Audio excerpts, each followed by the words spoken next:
Whoop, whoop, what's up, Bearcats and Jugger Bros? It's Hump Day. You know where we're at. It's the HMG AEW Dynamite Watch Long and Bell Count. We're here hanging and chilling. Make sure you sign your NDA and get your bell counts in. Whoop, whoop. Gonna have a good time tonight. Everybody's doing well. Everybody's having a great week, great Hump Day. Whoop, whoop. We see we got in the house tonight. We got Lab Rat going winning 12 belts.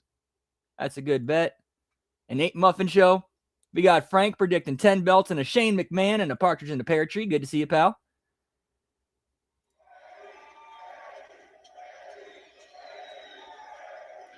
And we open with Kenny Omega. Whoop, whoop.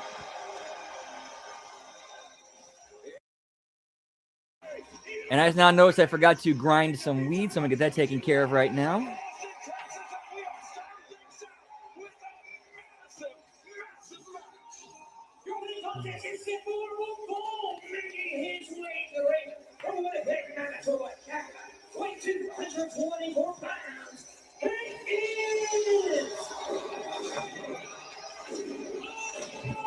Okay, Omega and Rocky Romero. Oh, yeah, that's there to just fill time. And what's up, G-Ball? Good to see you, pal. Whoop, whoop. Happy Hump Day. Hope yours is going well. Yeah, same here. Had to stop at the dispensary, stop at White Castle, stop at Pizza Hut.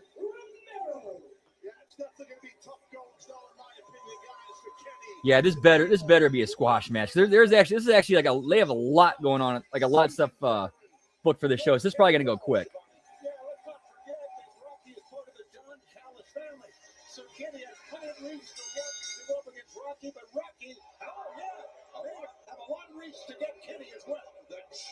Kenny Omega, right as the bell rung, and last week Kenny Omega scored the win over Don Callis' family's Josh Alexander, a measure of revenge for Kenny on Don Callis, but more importantly for Kenny, putting him further up the rankings of the top contenders for the AEW World Championship title. Diving back elbow in the corner, Rocky Romero staggering out. And speaking of that title picture, we've got Swerve Strickland hanging on a page in addition to Kenny Omega circling MJF AEW World Championship. Andrade Alito. Yeah, G-Ball 14. That's a good number. You know, I think I'm gonna go 20 tonight. I'll go 20. See what we get. See if we get lucky. Yeah, that should be a good one. That should be entertaining. Although I did catch one spoiler. Hey, what's up, cold-blooded? Whoop, whoop. Hope all's well. Always good to see you, pal. And what's up, Dan? Happy Hump Day. Hope yours is going well. Whoop, whoop. Always a pleasure. I think we can all say that Kenny Omega looks in great shape and is moving very, very well in the ring for the health problems that he's had in the past. Kenny looks great. Yeah, I can't argue that. He looks very explosive. He always is. But I think a little extra mustard because of what's going on right now. Omega lined up, looking for that feet trigger. Rocky Romero takes himself out of the ring. We heard it from Kenny himself 1 week ago. He feels the best he has in years, and he feels that he is back. He is ready to take that AEW World Championship from MJF. I love the first name test, but it worked, to tell you that. Rocky is, like I said, he's a big-time vet, man. He knows every shortcut in the book about Romero, and that's why he's in the Don Callis family. He's sketchy. I like him. Speaking of Don Callis family, Andrade Alito. Nah, not gonna spoil it.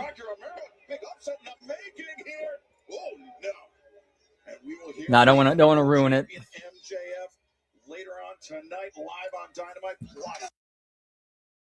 Ace Austin, AEW. Let's just say apparently on somebody caught this after the live show went off the air last week. They went into the tapings, and someone forgot to cut. And whoever was working TNA Plus, the app or their streaming service, forgot to cut the audio. And it kept running on the TNA Plus app, and it was heard who had who was in one of the cases. And so much more still to come tonight, live from Austin, Texas. Reloaded. Sorry about that, Tom, but yeah, Kenny was going for that Snapdragon suplex. Romero knows him too well. Nice counter out of it. Now Rocky. Celebration in the corner. Yep, tag team titles.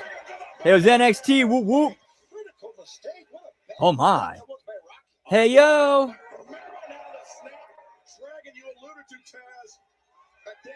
Mr. No Monikers needed in the house in the HMG Pick'em Challenge Face Slap Champion. Let's talk about it. Whoop whoop. Always good to see you, Todd. Happy Hump Day. Hope yours is treating you well. Kenny, he could have ended it there, but he wants to make it a certainty.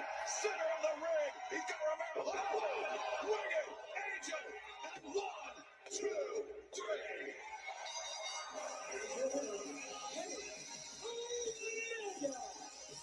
Yeah, at least it was kind of a squash. Kind of a squash there. Closest that AEW usually gets to a squash.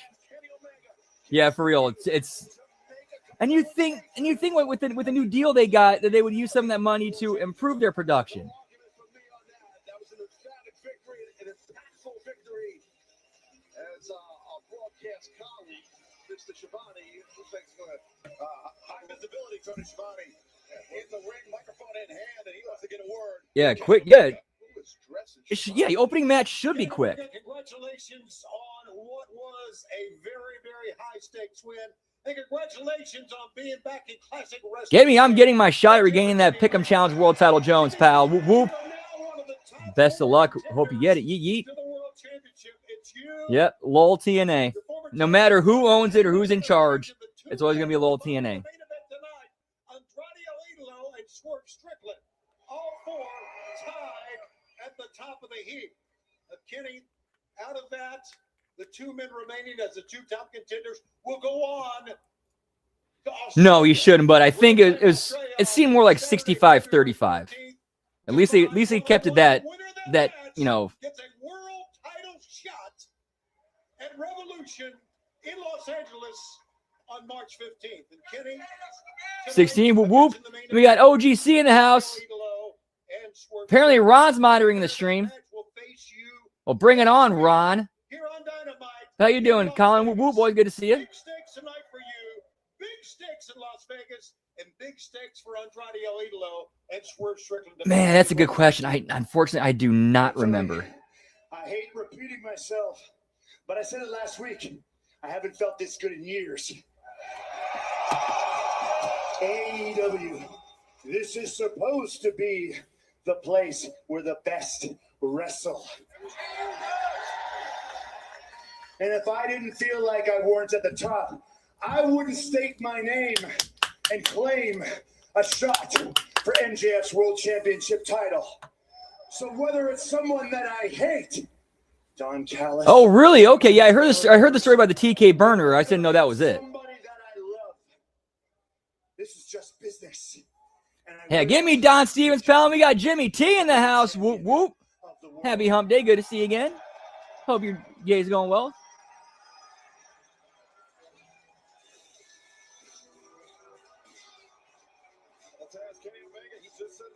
That would be a surprise.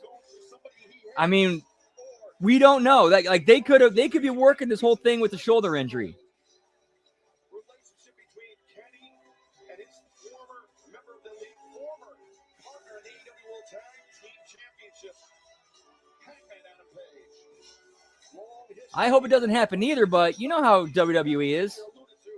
Very close friends. Well, this is business, like Kenny said. And we saw it with Seth and the knee injury. Kenny, you look good. Look, truth be told, after all these years, I would rather be fighting beside you than to have to think about fighting against you. But with the World Championship Whoop, at whoop. stake, Kenny, then so be it. I made the mistake as world champion of looking past and looking beyond Samoa Joe in the apps. I thought about month after month the defense that I would have, and I thought about defending that championship against you. I did. Whoop whoop. Because of Hook. Yeah, I do believe we will see Jericho. I will see. I do think we'll see Jericho at the Rumble. But this time it's different. And this time, Kenny, I hate to say it, fire and passion as you have now, you will not be the next champion.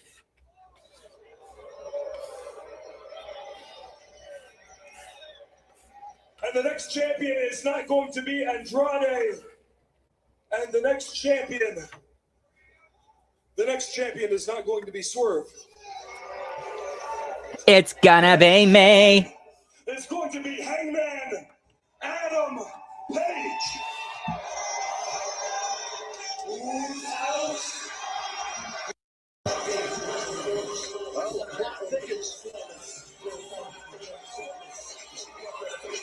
Whoop whoop. Yeah, it's grinding up a little bit of weed there. And then there was a trick I was taught where when if you have like a weed grinder with a keef catcher, you put like a nickel on this part where the weed drops out, and then you spin it around, smack it a couple times, and you get like more keef. I am undefeated. I was not the one pinned in that 4-way at World's End. 1 p.m. I think it's 2 p.m. Eastern, 1 p.m. Central. As much a right as the World Championship as you do. Okay, we got Brock. Now, my mission remains the same. I'm going to come back. Yeah, come to a screeching halt. And as the most dangerous man in AEW, I don't care who I have to stomp out. Ravage. This is the house that I built. Elix Skipper. Whose house? Prime time. It can be against anybody. And I do mean anybody. What time is it? Prime time. Man, that's another dude I thought he could have went so far. It was Elix Skipper. That dude was so athletically gifted and so charismatic and good on the mic. And as much as Hanger and I have our eyes on the belt, I feel like there's a little bit of animosity here. I feel like just as much as you might want that belt, sounds to me like you're more looking for a fight. And we're going to be doing the slider challenge on Saturday for the Royal Rumble. Me and RBV each going to pick one of the Rumbles. And with each entrant, we're going to try to eat a slider. I have something important to say. And what's up, Gruss? Good to see you, pal. Doing well. What to do with you? Yeet. Yeah, that spot with him walking the cage. Dude, there's a reason they still keep playing that clip. Whoop, whoop.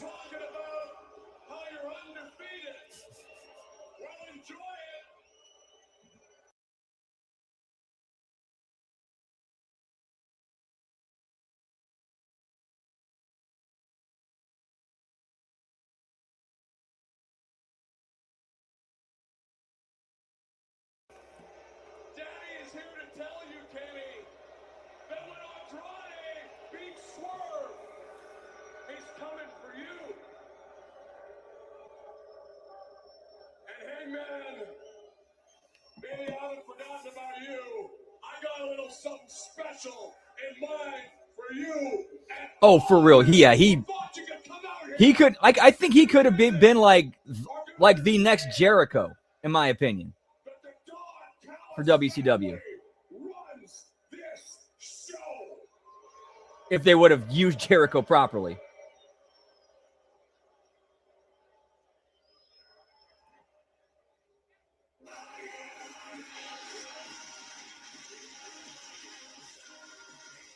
Yo, cut it. You know, it's funny, Don. You talk about what Swerve has to worry about, what Hangman has to worry about. Heck, you're talking about what... Get me air raid, pal. That's the thing, Don. Maybe, just maybe, you should have been worrying about yourself. Oh, okay. Hey, wait a minute here. On the move. And Don Callis. Exit. But fans, you heard it coming up tonight in our main event, Swerve Strickland. Andrade Alito, 1-on-1. The winner faces Kenny Omega next next week live on Dynamite. Plus, the AEW World Champion Maxwell Jacob Freeman MJF will be in the building live tonight, and we are just that was awkward. Like they had Swerve and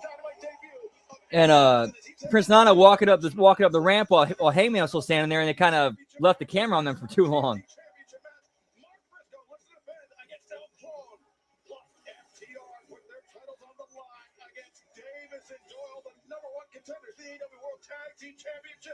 Yeah, Easy Money. Or Jason Jett. No, he was Easy Money in TNA, and he was Jason Jett in WCW.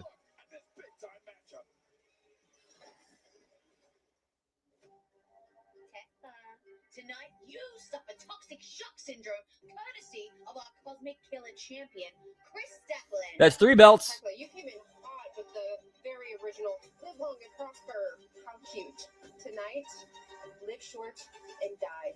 And Sisters of Sin, we all know how it's gonna go. You're gonna come out and show your faces, and they're gonna rip them off, right? So.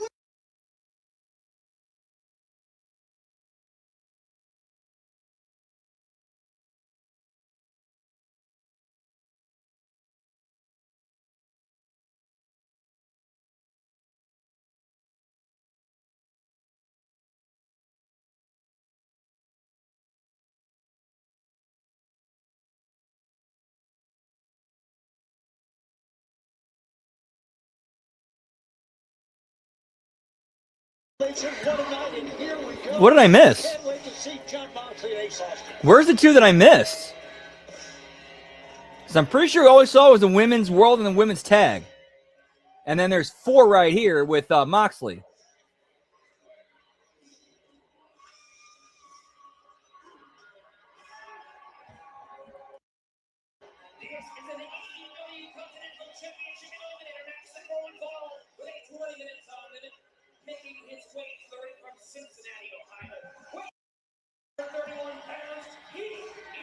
Oh, when did we see the TNT belt? I must have missed that one. Okay, we're at 5 now. Whoop.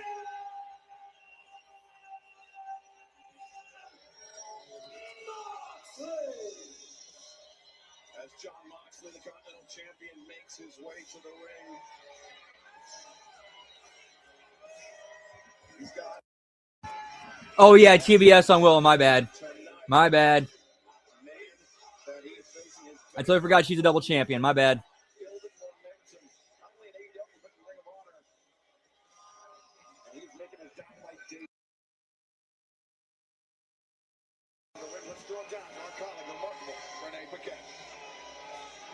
Whoop, whoop.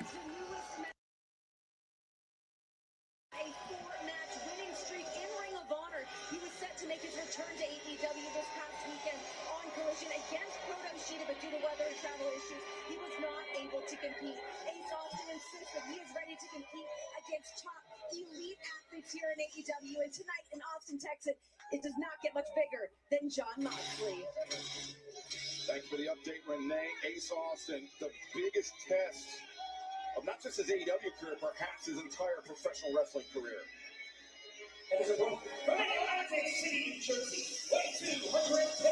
Yeah, and he's been one of the better dudes, like one of the better younger workers.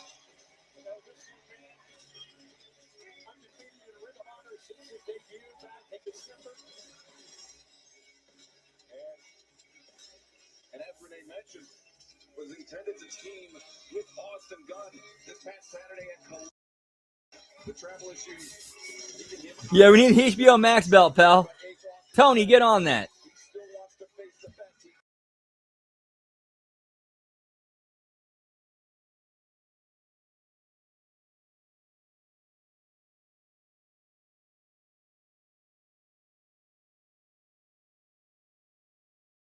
like John Moxley, but he's a professional. He's always prepared. Probably will be another squash with how much that's scheduled for the show tonight. I think Ace Austin's going to have his hands full here.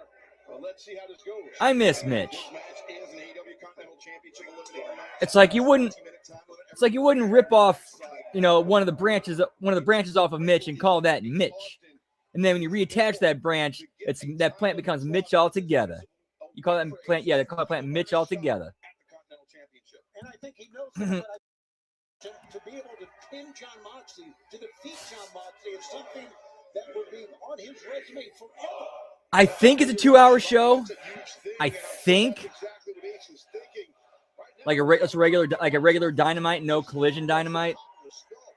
I know, right? No question. What company is this? Let's see what he's got after Moxley with a very, very quick start. John Moxley. Yeah, Mitch did. Whoop whoop. Want to allow Ace Austin to build any momentum. Moxley attacking right on the bell and pressing the attack hard. Well, speaking of Ace, you don't want to press. You want to keep your poise. Right now, the momentum, nice side headlock takedown right there. You want to keep your poise about you. Nice spin here. Able to escape. Now Austin, the chop to the chest. Moxley just shrugs it off. It kind of hurt. Moxley says, "Come on, try it again." Fuck yeah, Jimmy. In fact, I'm about to do the number one contendership right now with the AEW Bacon Brawl. Yeet yeet.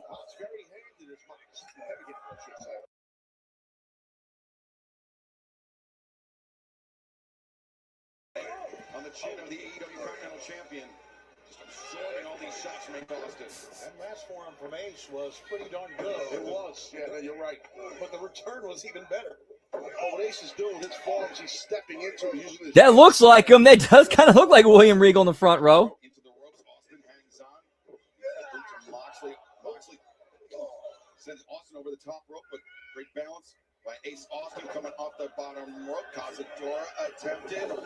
Wasn't it I want to say, wasn't it Bill Watts, UWF, who had a jobber character, Davey the Observer Meltzer? I know I saw the gimmick. I saw the screenshots. I saw like of it. I can't remember if it was Bill Watts and UWF that did it.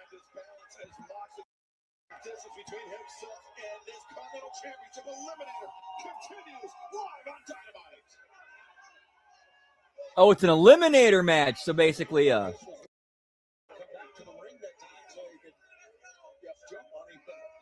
Herb Abrams. Okay, cool.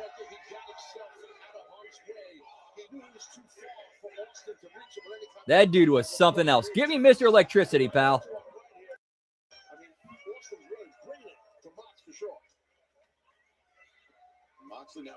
Gotcha. Okay, cool. Whoop, whoop. Keeping the attack on, knee into the spine and using those powerful legs as Ace Austin scissoring the head of the Continental Champion. Get that smart try to wear him down, Shivani. Use what you got, Taz, right? Yeah, strong legs. Absolutely. Strong legs. Use the legs. I mean, I did make a comment. We're in Austin. His name is Ace Austin. No one reacted. No one cared. Despite his Austin gun. That's true. Austin gun. Great comments, guys. Both of you. Austin gun is not from Texas. Both men have been to Boston. That's what got you. Side headlock taken by Moxley. Just a vice-like grip on the head. Got his hip buried in deep, but lost the grip to the reversal. Early a 1 count now. Ace Austin transitions into the waist lock. You can do a lot from that waist lock. Let's see what he's got in mind. 2 in the pink, 1 in the stink, pal. On the ear, the side of the jaw. Kind of like a rabbit punch without the punch. And Tad, you were talking earlier about getting the legs into it. He was getting those strong legs into those as well. Yeah, if he's a real fighting champion, put the belt on the line, pal. So these eliminators. Big legman, Shivani. Big legman. Ah, gotcha. Austin trying to chop down the Continental Champion. Nice uppercut by Ace Austin. Because AEW. That means you can. Drop kick with the legs out to the knee. We saw how that knee injury that Moxley suffered to Kyle O'Reilly late last year plagued Moxley throughout the Continental Classic. And that is a fact not lost on Ace Austin here. Got the arm barred. Do they put enough? White Castle puts enough bacon on their burgers where it's like almost like another patty, but it's bacon instead of beef.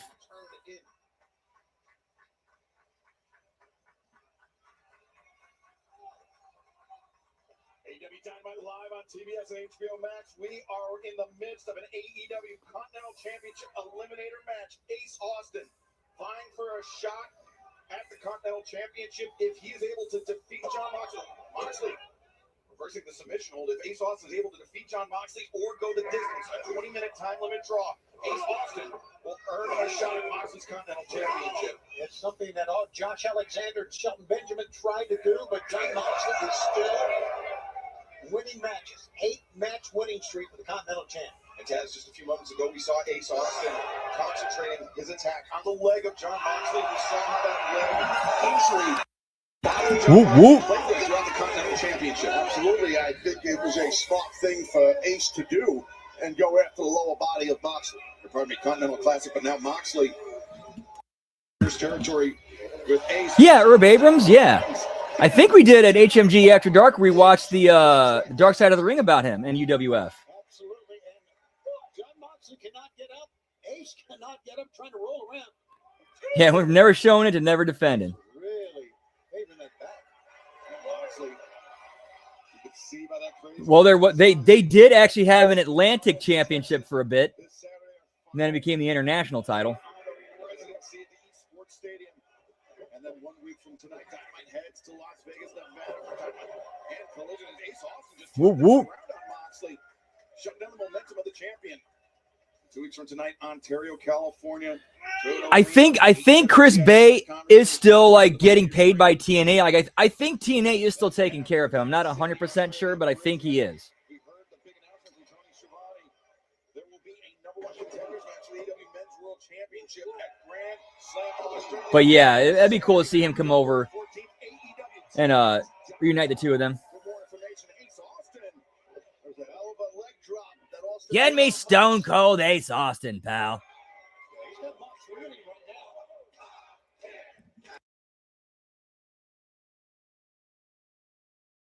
now. Whoop, whoop. Ace Austin has been a 3-time World Tag Team Champ. So title. A strong clothesline right there by the former AEW champion Jon Moxley. What a shot. Delivered an absolute knock. He did. Jon Yeah, give me ABC Reunion Jones, pal. Whoop, whoop. Ace Austin with that, but Austin. Versus pinning predicament. Austin. It legit kind of bummed me when Ace Austin left TNA. Both men separate. So I thought he could have been like Staggered Ace Austin, but he comes potentially go to WWE, but could be like he could have carved out a good spot for himself as a TNA regular and just be like basically a TNA lifer and make a good living. Look, Ace got that in. But hey, if you can get an AEW contract and make some money, go for it. Might be a big upset here. Moxley beats the count. Yeah, that shows the athletic ability of Ace Austin, taking all those shots, still with that spin kick, and was able to get a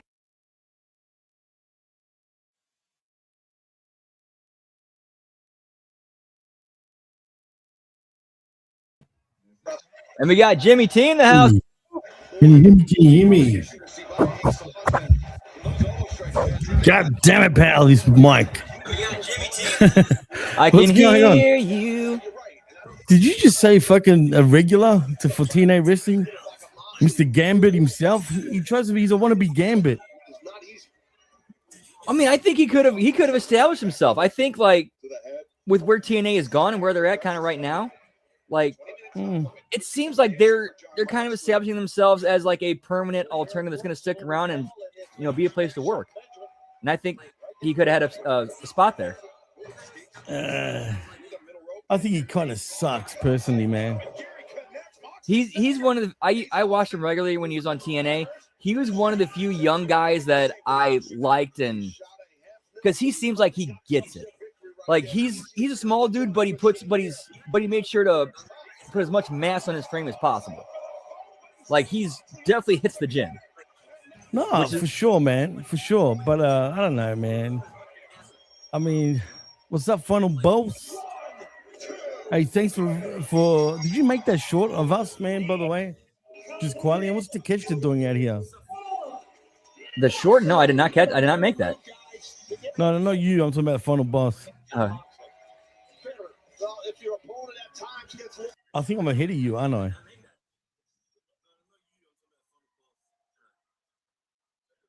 Hey, what the fuck? Yeah, give me those late 90s Jinko pants, pal. The Jinko All right. pants. Dude, yeah, he's straight up wearing like something not covering his, like completely covering his feet. That's the only thing. But it had to be Jinkos. And those pants are a little too high around the waist, man. Yo, You know what, see all you, right. Todd. Always a pleasure, Todd. Have a good one. Whoop, whoop.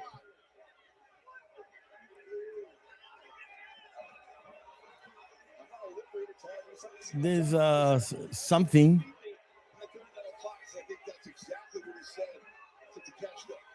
You want me to kick your butt, Todd? We'll see.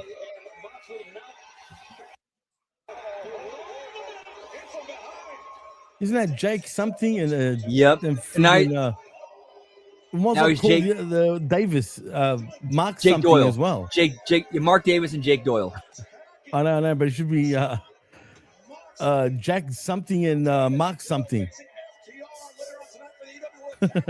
What a There's stupid name in something. TNA though, bro. What's up? Why was he called something in TNA? Because the gimmick is, what's my name? Something. And I don't know. He's the dumbest, stupidest, crappiest, just stupid gimmick, bro. Lazy. And because it's so dumb, I'm having a bong.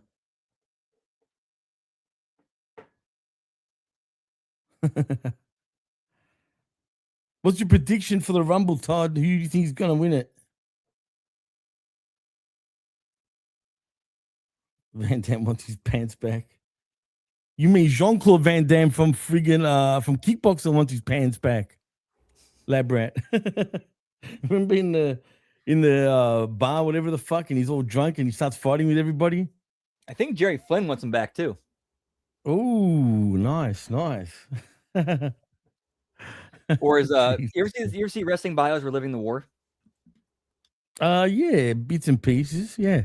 Whenever Jerry Flynn appears on screen, he gets introduced as Jerry Lynn. Jerry with an F. Flynn is in from WCW. Yeah. And whenever he pops Karate on, dude.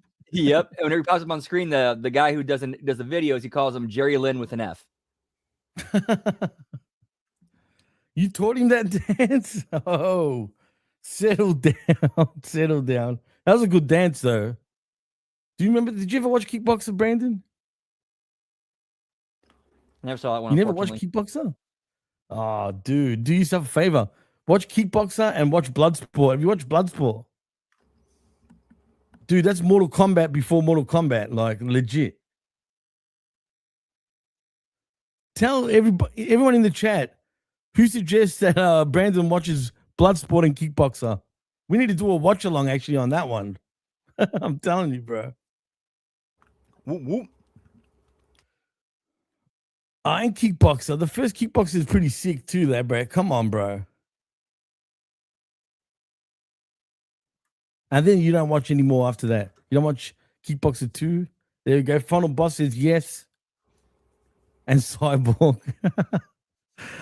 What about fucking Double Impact?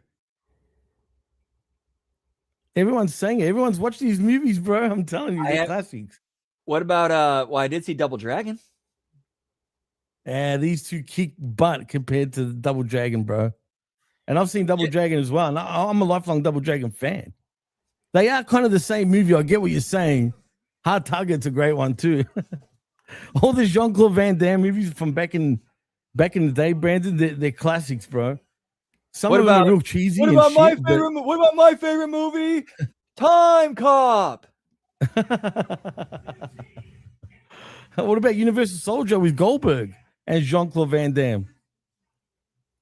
I think my family watched it, and I caught bits and pieces of it when I was going through the living room. It sucked anyway. It sucked. But believe me when I say, I know Labrat's kind of right when he says that Kickboxer and Bloodsport is kind of the same movie, but they're both great movies, bro. Like Bloodsport, basically, he's Johnny Cage. He's exactly Johnny Cage from Mortal Kombat. Like the same sort of deal. Steven Seagal too. Nah, fuck Seagal, bro.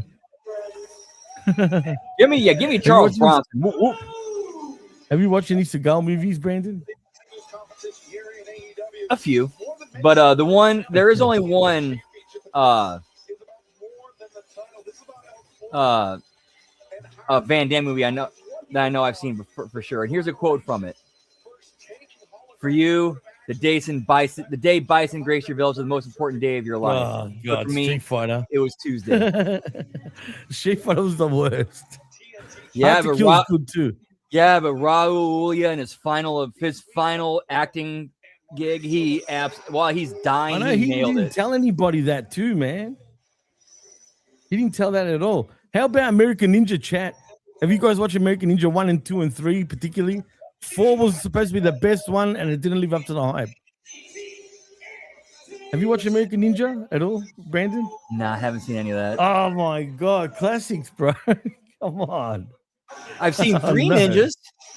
That's with the kids, isn't it? If I remember, John Woo shit is good too. Now the second one, Frank, the second one was the best, I reckon. The second one was like hard. It was ahead of its time because they were doing human cloning and shit. No shit. Hard to Kill's another Van Damme movie. American Ninja 1 is great, but American Ninja 2 for me is the best. Oh no. Not Chuck Norris movies, come on. Fuck it, Brandon. You might as well watch Walker Texas Ranger as well with Chuck Norris. Yep, and we're at 6 belts now. I totally lost count. We got the TNT belt now. Oh shit. We're gonna go with a one-man booth. Nobody knew Chadwick Boseman had cancer until he died. It's like, wait, what? He had cancer and was doing all this shit and kicking ass at it? And he flew all the way to Australia to do that. Oh, Chan Yun Fat. Another good one. Ooh, there is one as well. Yep, Chow Yun Fat. How about Jet Li? Yeah, that's what I just said. It's like, what was that? What was the movie I saw him in? The Protector. Because I think Nathan Jones is in that too. Yeah, I know a lot of movies, believe it or not. Nathan Jones. Black Mask is a great Jet Li movie. Heck, Romeo Must Die is a fucking classic, bro. With Jet Li. You seen that? I have not. No, I never watched a lot of action. Damn, the martial arts movies in the 80s, bro. Were you born in the 80s? 87. Weren't you? Yep. 87. Dude, I don't know, man. Like me growing up in the 80s as a kid, I loved all those friggin' martial arts movies, bro. Like, loved them. Grew up on all that shit. Seems like most of the chat did too. I'm surprised you went into all that shit back then, bro. Yeah, I never got a lot of that as a kid. Like, I saw a lot of what I saw growing up was like Ernest. Remember Ernest? Ernest. Know what I mean, Vern? It's not ringing a bell for me for some reason. That might have been a States thing. That definitely might have been a States thing. No, dude. All the movies that come out in the States come out here, bro.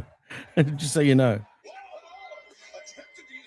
The main movie scene in the world is the American movie scene, bro. Like, especially in the Western countries.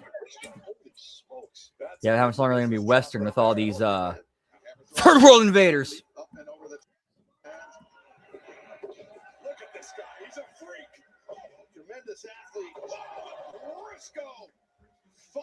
What? Crocodile Dundee B? Or 2? Did that even exist? And if it did, it must have sucked. No, he's asking me if I saw Crocodile Dundee. I did. Oh. I did. Only the third one though. When it comes to America. Oh, you never saw the first one? Nope. Bro, that's the main. Oh man. The only thing I know about watch the first one. The only thing I know about that is the whole. You call that a knife? Yeah, I know. That ain't a knife. This is a knife. Paul Hogan's a fucking weird cat anyway, to be honest. Bit of a sellout too. But in saying that, Crocodile Dundee, the first one, is like a classic, bro.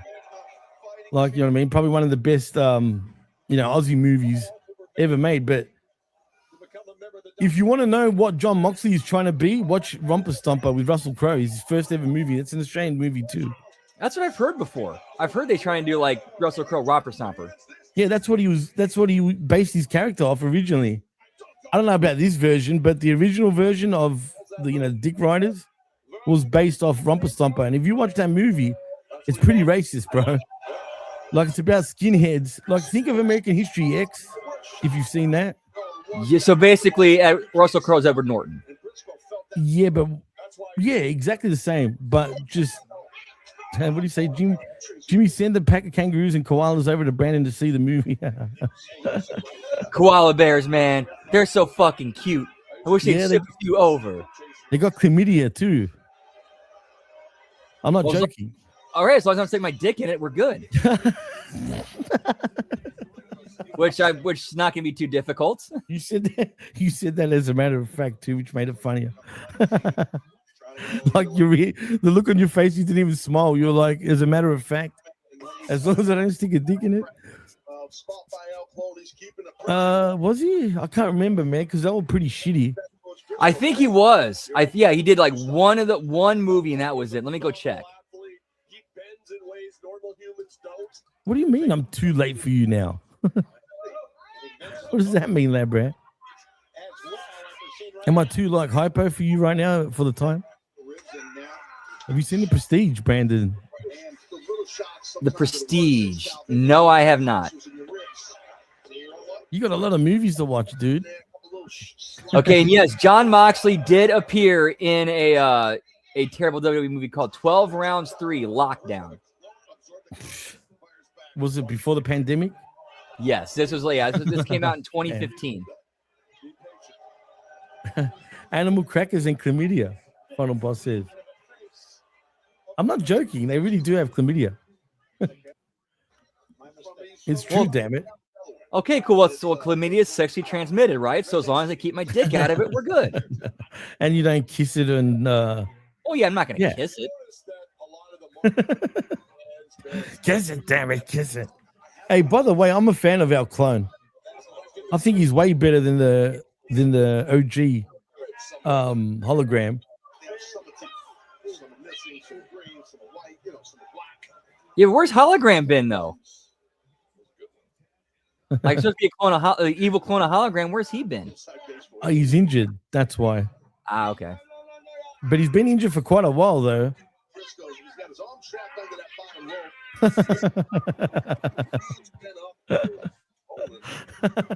Yeah, next stream I got these cold sores around my mouth. I'm scratching them. Yeah, I said I wasn't put my dick in shit. Yeah.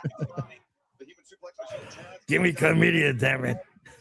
Actually, don't give it to me, but yeah. When you go to take a piss and something feels amiss, gonorrhea.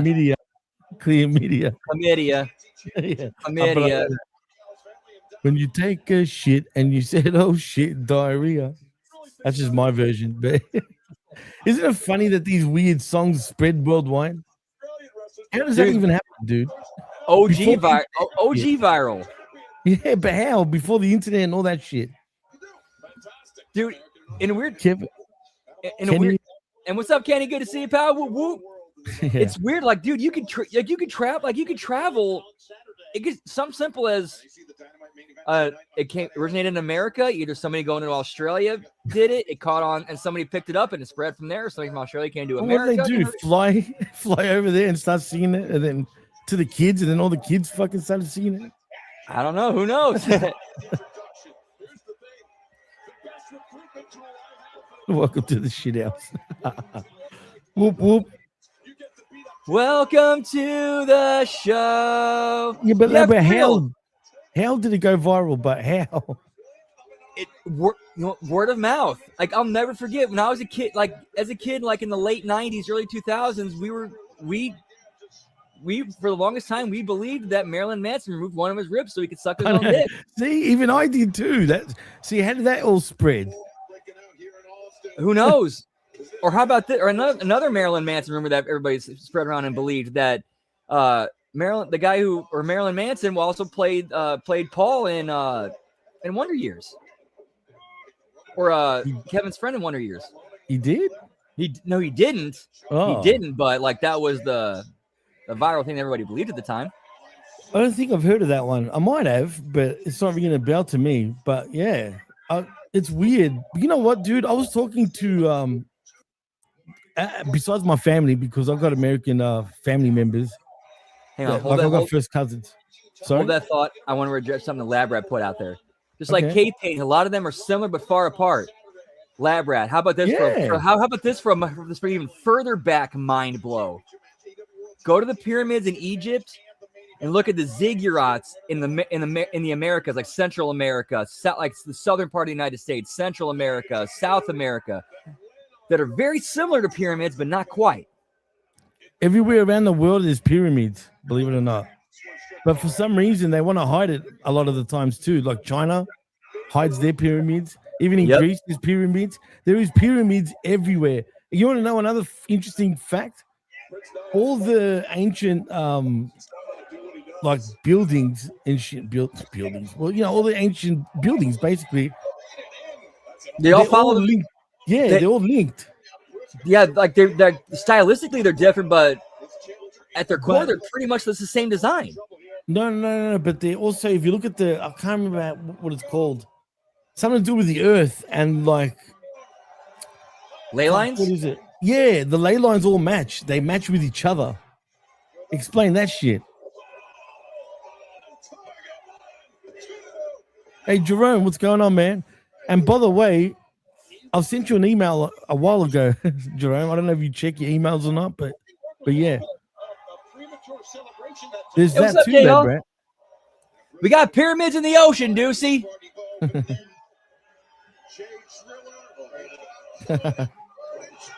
Give me pyramids, pal.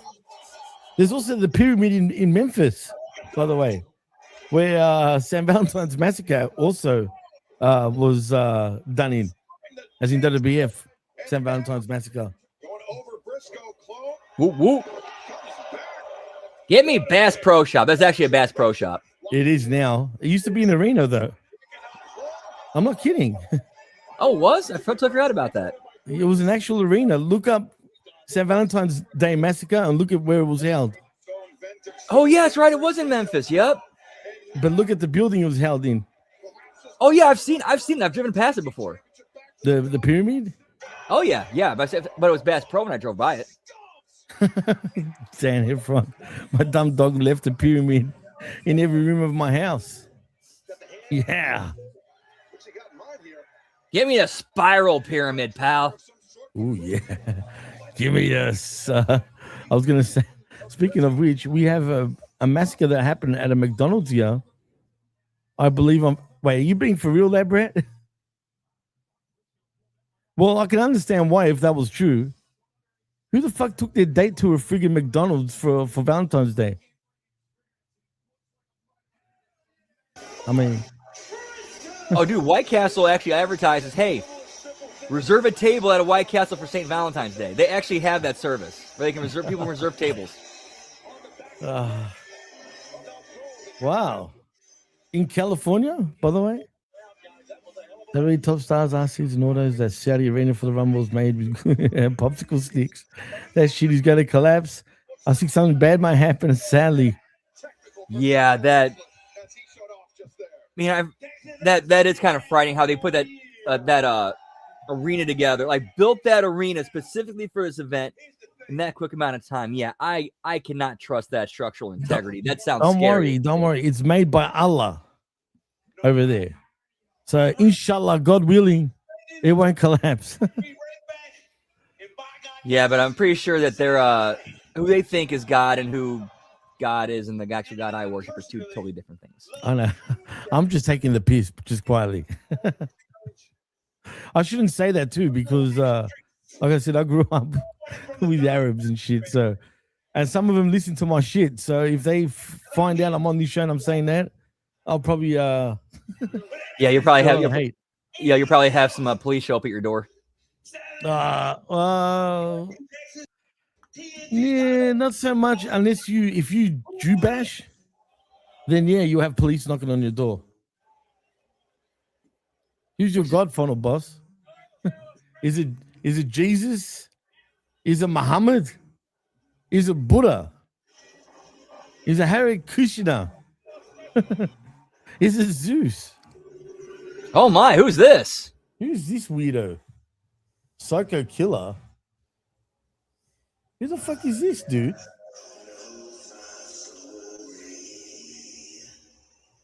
Who's that supposed to be? I don't know. Oh, Ciampa. Oh, it's Ciampa. Fuck, already, bro.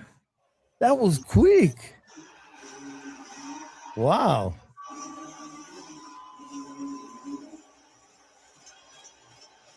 Wow. It's a bit of a shocker.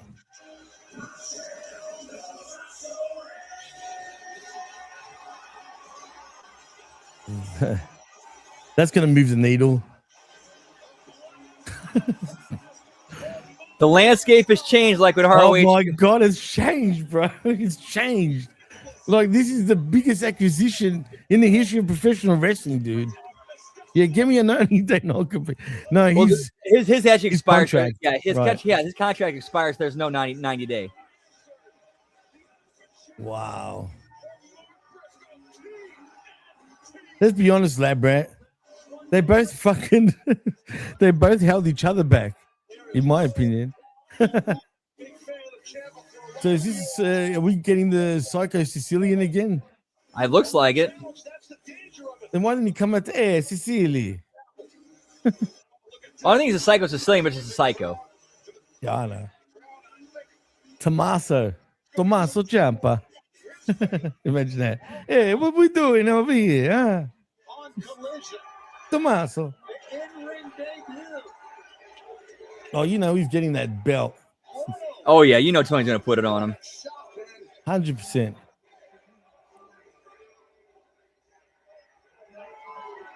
Yeah, you know what? Cold Blood was probably done illegally too. Final Boss, did you feel that building shake, bro? I could feel it from all the way down here, bro. I felt it in my pants, bro. Yeah, pal, a little bit something going on down there. Yeah. Ciampa. Give me that Vince McMahon meme of him going, Ooh. Give me that Tommaso guy, pal. And then he turned the world upside down. I felt the earth move under my feet, bro. Oh, shit. He kissed him. Did they kiss, really? if he did, I missed it. Me too. Give me Eskimo kisses, pal. He does look old. He really does. He looks like a skinny Triple H. He kind of does. He's like a skinny, short Triple H. Or an Italian Triple H. He's like, hey, Triple H. Yeah.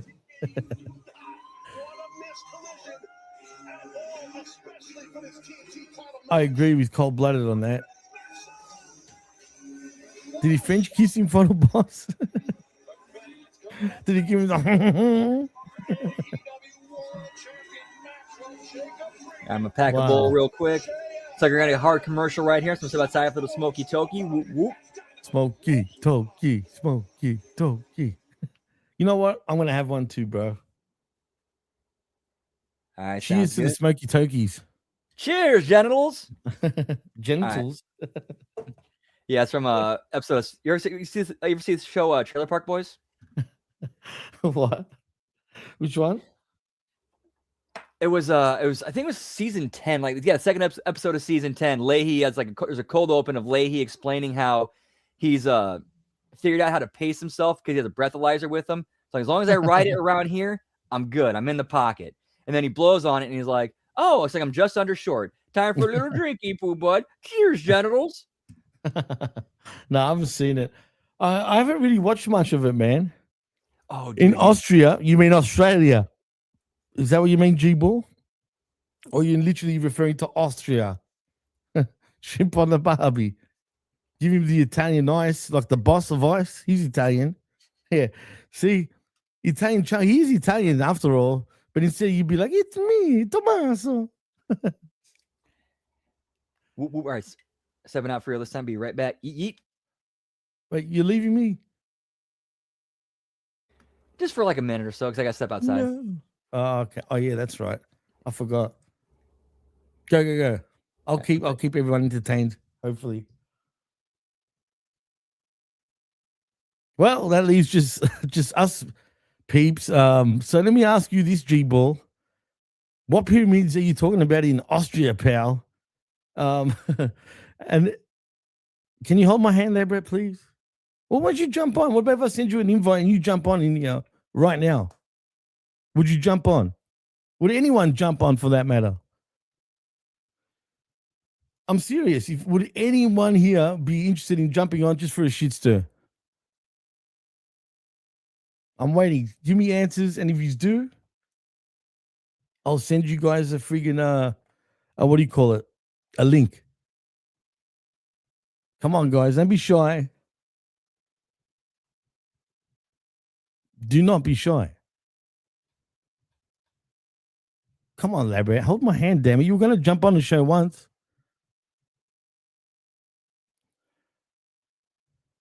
I don't know. You tell me, are you? I mean, come on. Look, I've got one in my hands right here. Come on, bro. Who cares? Oh. Cole Fletcher. Now, guys, you want to hear a laugh? Did anyone check out Meltzer's stupid comment about... Oh, Rick, did you see fucking the needle mover, Tommaso Ciampa, pal? The place went banana. They're guaranteed to get over 1 million now. Oh, come on, Dan. You don't know that. You don't. Come on, dude. You don't have to be like that. You might be entertaining. You just don't realize it. Rick, do you want to jump in? Anyone? Come on. Don't be afraid. I was asking one of the chat members to jump in. When I took the screwdriver out of the war, Oh yeah, feel free to jump in. Absolutely, and that's now 7 belts. I just wanted 7? to win. Oh, Okada. Yep. I wanted you to win too. I wanted to face Antarctica does have pyramids, actually. the title, Where is Brandon? There he is. He's here right now, Rick. What's up, RBV? but I did not. He got worried. He must have thought I did something to you, Brandon. So I asked you to be here today. So that Did I you say, I'll ask to be here today? I'm sorry. Yeah, I'm sure it's probably already got to be taped. That's got to be taped. Kenny, look at me, bro. Come on. Don't even worry about your looks, bro. Big man to come out. It's not a freaking who's the best looking contest. Because of that, Yeah, we'd all win. We'd all lose. I know, who gives a fuck? Don't even be like that about yourself, dude.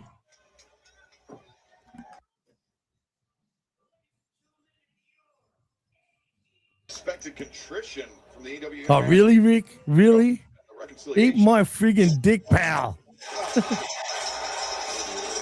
And here comes 8. Oh, shit, already 8? Yep. Where are they, by the way? Cedar Park, Texas.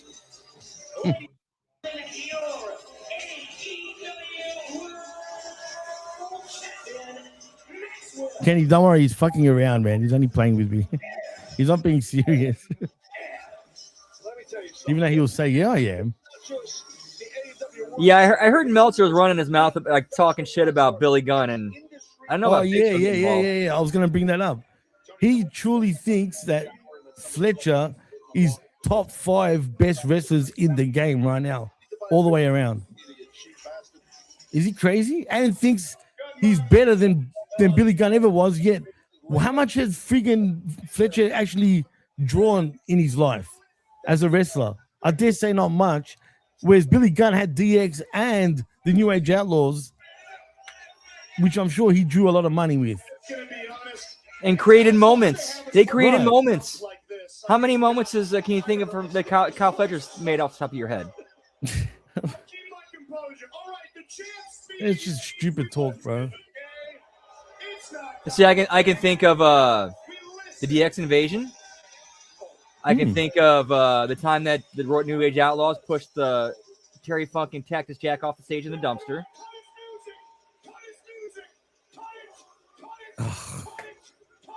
I got a bad feeling.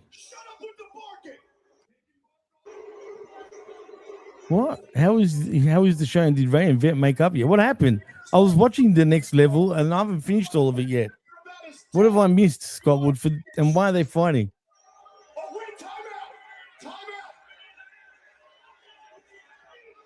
If we get this in Australia coming up, I'm going to be pissed. Ciampa did show up, Frank. Did you see him before? He shook the whole world. They can bark all they want, but are you going to be a professional right now? Are we going to speak like men? Or we're going to speak like dogs. Oof.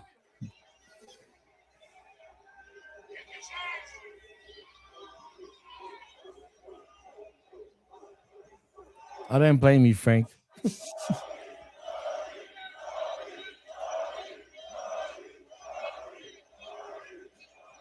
Listen up, Bark Boy. You're kidding. He left over that shit. Very clear. If you want to shot at the best wrestler in the world and his title, you need to beat somebody. How long into the show did he leave, Kenny? That's the first time hearing about that. Damn. Did you see it? No, I was in I've been working all day. Because you followed around Malachi. Damn. Are you sure they weren't fucking around though? Are you sure it wasn't all like just a work? We're so spooky together. I mean, it really terrified me the way you guys. Carrie walked out. It was awe-inspiring. Oh man. And then Now it makes me want to see it. What? They already dropped the theme song. A name that strikes fear into the hearts. You're the man, Cold-Blooded. We appreciate you, bro. How's his ankle doing, by the way? Wow, I listened no shit to the first fucking 25 minutes, so I must be right, before it. Now you. Okay, we got an update, and okay, looks like they made up. They're good. Everyone watching at home is a complete. Wow, so the show ended after 30 minutes, for real. So you know what? I have an idea, Roadster. Damn. Maybe you should. Damn. I'm worried for these two now. I'll pay you handsomely. You're big, you're tall, you're dangerous, you're talented. I could use a guy like you. Now, granted, we're going to have to fix the aesthetic a little bit, okay? With love and respect, never in my life have I met a liberal man that looks more like a Nazi.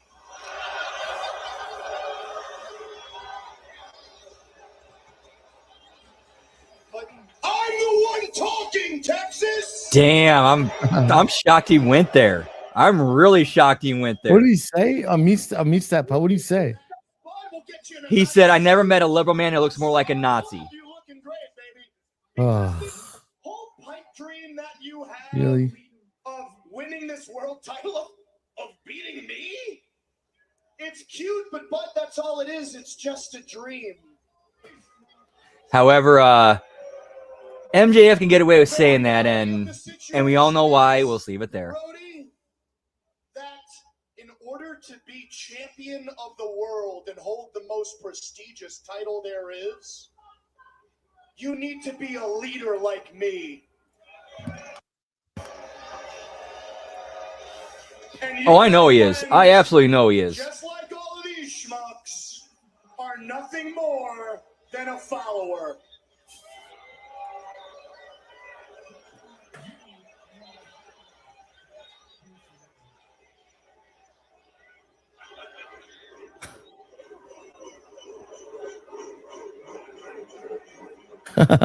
Kenny.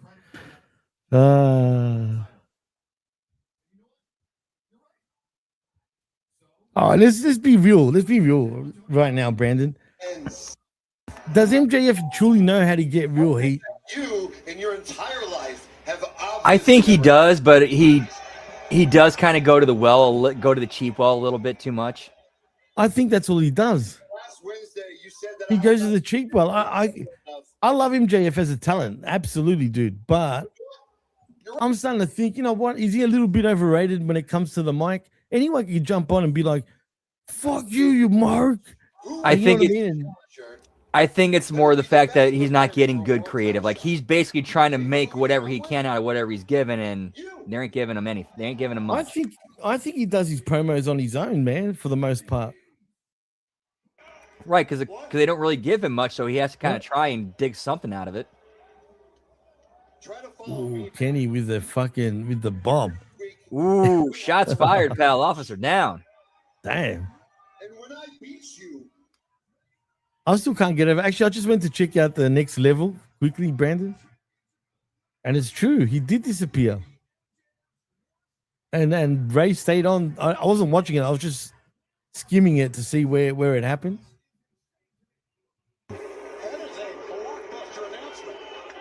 Okay, Dan Heffron says, what happened was Ray asked Vet thoughts about WWE's version of the NWO. Vet started giving his thoughts and Ray started putting up chat comments. Vet got frustrated and said Ray was interrupting him. So all he did was put the comments up but wasn't saying anything. Correct me if I'm wrong. Because I do that all the time. Like, and he's never cracked it before with me. I'm sure you do it too, Brandon. What's up?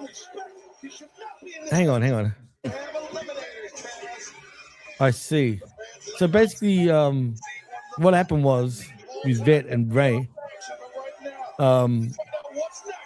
Vet was talking about what Ray asked him about WWE's version of the NWO. And while he was talking, Ray put up comments from the chat. And for some reason, that distracted Vet. And then when he told him to stop it, he did it again as he was talking and then left. That's really weird because I do that all the time in the Impact Stack. Why? So that's what I mean. That's why I find that weird. He's never actually cracked the shit over that. Is that it? Wow. So basically, no shit, Dave. Anybody could have found that out just by using a single brain cell. That's what passes as journalism these days. Something that anybody can figure out on their own just by putting two brain cells together. Refocused Young Bucks returning to Dynamite 1 week from tonight. Austin, Texas. Heating up here in all elite wrestling, but coming up next, everything is heating up. Our second of 3 champions. Meltzer equals bullshit. Let's head to the ring and the Dapper Yapper, Justin Roberts, to make it official. Take it away, Justin. Austin, Texas. This is your second ball is for the AEW Women's World Championship.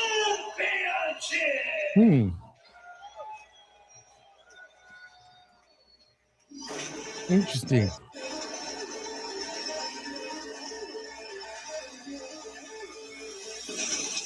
Yeah, that happens sometimes too, Dan, where I mean, even, you know, me and Vet have been pissed off, not with each other, but like we've had our own bullshit going into the show, and then we're like, Carl, we'll just fucking just do the show. I'm sure we'll get over it, and we do. We end up enjoying it, so thanks to you guys. So it happens. And yeah, believe me and Vet have butted heads plenty of times. Same with me and Ray, it happens. You know what I mean? I mean, shit. But none of us have ever walked off on the show like that before. That's a first. I'll pop if that happens, RBV. A whole new world. Wow. That's going to happen for sure. Well, RBV said.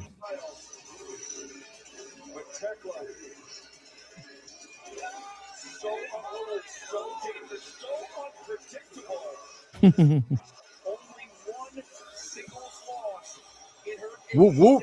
career. And that came at the hands of former champion Jamie Hayter, who basically had to drop a house on top of the Toxic Spider to beat her. This could be a very, very... That's true. That is a fact. I swear to God. It's fucking true, man. Like, you know what I mean? Brothers fight, man. Shit happens, right? But once we hit the record button, that's it. You know what I mean? We're all professional. So yeah, it does happen. I think we're all fucking perfect, guys, just so you know.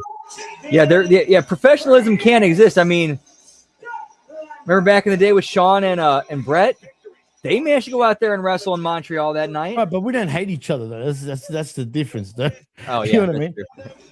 We don't hate each other. We're still cool. We love each other. It's all nothing but love. But, you know, nothing's ever perfect. Like, you know what I mean? Like, we could have differences in opinions on not wrestling, but just on the show, for example, on how we do the show. Well, whatever the case is. The point is, it happens.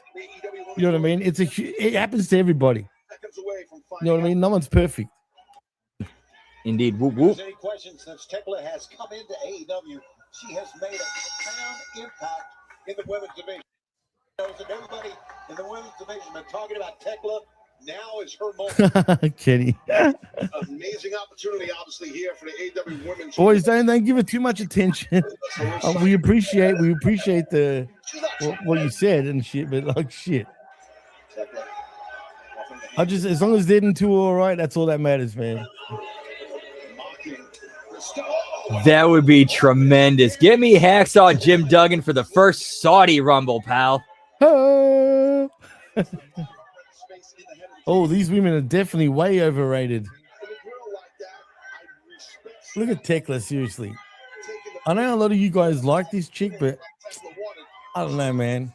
Well, she is, well, for, at least for Russo's brand and Channel Attitude, she is kind of known because she was in this one clip that played on an episode of Lions, Tigers, Bears, and Head. That's been a replay and an audio as well with her and another girl getting into a promo thing and back in Stardom.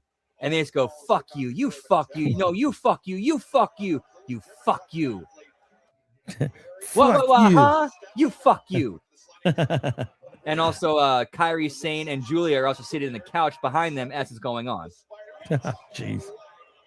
HMG to the moon should have more viewers and all this. Kenny, it's true, bro. I mean, well, I'll tell you a story. We did used to have another YouTube channel that had a lot more views and shit, but it got shut down many years ago. But also our original Podbean that had over 2 million friggin' downloads also got shut down by the Illuminati, shall we say? I heard Saudi was asking for friggin' for Big John Studd as well. Yeah. Why not get? Well, you know what? Coco Beware's still alive, right? I think, yeah. I'm pretty sure he is. Why not bring him in so we can hear bird, bird, bird, bird, bird, bird? Where's Frankie? Hey, wait, is Abby still Is Abby still alive? Yeah, absolutely. Get me Abby, pal. With the knife, with the knives and all. Bring it with the shanks.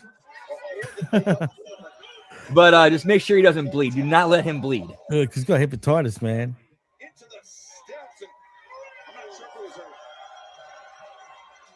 Oh my God. I'm telling you, you went to people are saying that you guys aren't the only one about we're talking about it on a Raw, me and Big Ray Hernandez also. I hear Buff. Buff has got one leg now, bro. But I will, yeah. I thought about that, but also remembered. Oh yeah, Zach Gowen. Can you imagine Buff playing that? At least Buff can sell. Right. At least Buff would know how to work the match around that. Right. And also, I'm sure the person he would pick to go work with him or work that match with him would be somebody he knows who could carry and work around that as well. Well, wouldn't it be funny if Flair went for the figure 4 leg lock on the wrong leg and he pulls it off and then we get the 1, 2, 3? That would actually be a funny finish. Buff the Stuff versus Zach Gowen. Yeah. That would actually be funny. That would be funny because I think both guys would know exactly how to work around that one. Have you seen Uncle Saudi yet, Brandon? Uncle Saudi. Have you seen? No. No. Bro, the best. You're gonna laugh. Can I show you? Please do. I need to see this. You want Uncle Saudi, pal? Watch this. So fucking funny. It's dumb. It's just a picture, right? But it's fucking funny. Wait, where is it? Oh, there it is. There's Uncle Saudi, pal.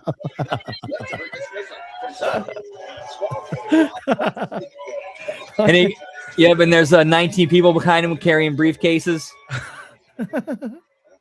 Get me prosthetic leg on a pole match, pal. Of course, Coco got fired for it. Oh shit, Uncle Saudi's the best though, man. Anyway, that is it's the best picture. Fuck Uncle Howdy. Uncle Saudi's where the money's at, man. Oh, fucking hell. Oh yeah, apparently so the story going around is Nicola Piccolo has revealed that the guy who's who's apparently the agent for Drew McIntyre and Roman Reigns and CM Punk, who's very active on Twitter and X and gets into it with Dave Meltzer a lot, has apparently revealed that Tony Khan does have a burner account that he checks stuff and said, Really? yeah, and I think it was like Ron something. What, like Ronnie Coleman? No, Ron is like a bunch of numbers and letters. TK, you're a fucking nerd, straight up. You know what I mean? Give me burner TK, pal. Going on here. Also been working on that lower back as well. And of course, when you're strong, use your strength, that lower back really comes into play, right? Ted? Well, you're right, Shivani. The lower back's, part of the core of your body, right? The middle of your body. So to your point, yeah, you need that, especially an athlete that's powerful, the strength, the explosivity that's the champion Statlander has. I think for all the craziness, I think Tekla really knows what she's doing in the ring, and I think we overlook that a lot. Damn, pal, that's oh shit. Huh? Oh, with what Kenny Powers said about took him 5 hours to get his driveway cleared. 5 hours from the snow? Yep. Jeez, man. Good question, Dan. That's actually a good question. I don't know. I really do not know. I think we're giving the Saudis way too much shit. You know, they're very pro-American, right, Dan? And everyone else. Yeah, to be fair, they are pretty tight with our current, people in charge. Whether that's a good thing or not, that's another story. But not just that, the fans also seem to be excited. They don't really meet Americans, man. Like, they don't really interact with them. So to them, I think they're fascinated by you guys, if that makes any sense. Like, because they see Americans on television and shit like that, right? So it's like seeing them in person in real life. I know it sounds stupid, but there's some truth to it. Yeah, there absolutely is. There's definitely absolute truth to that. Definitely.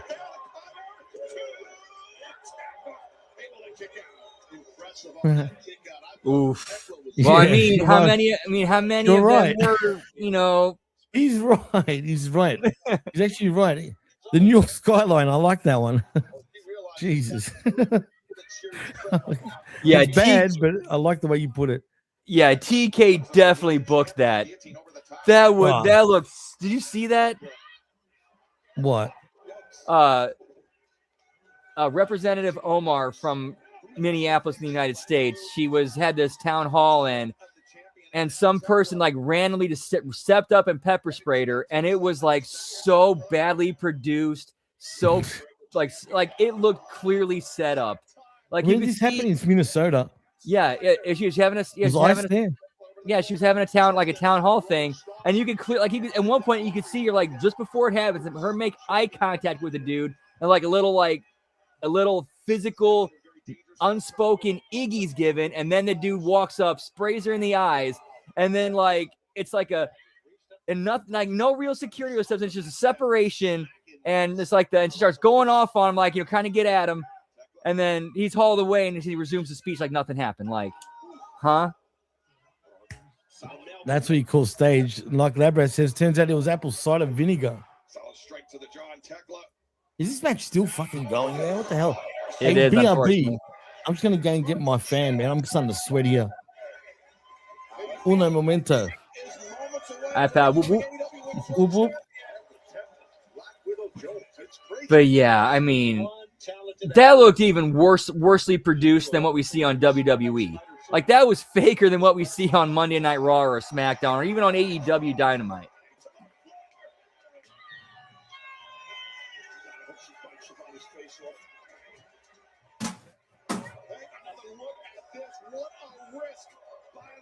Right, exactly. Got sprayed, kept talking like, okay, like if something like that were like,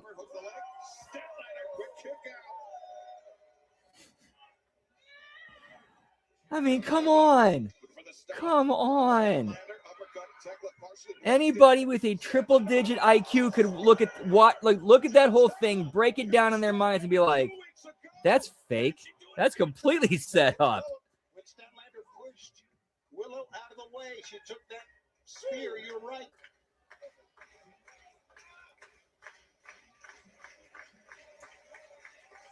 Champion and challenger.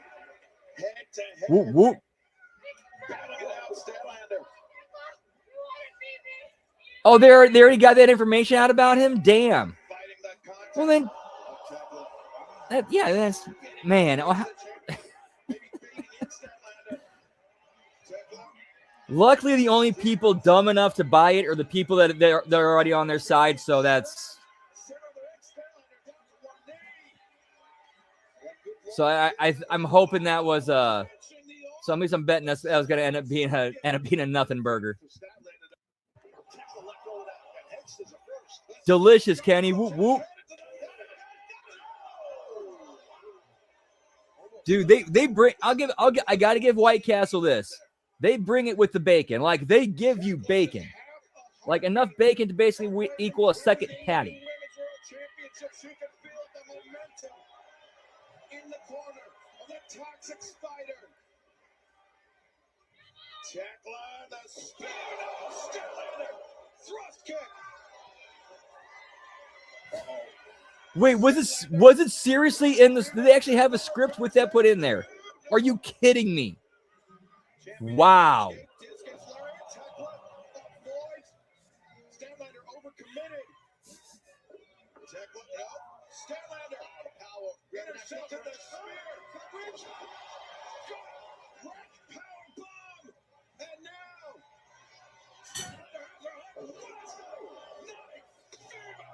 Depends on who they're arresting. Arrests need to be made, but I just hope they're arresting the right ones.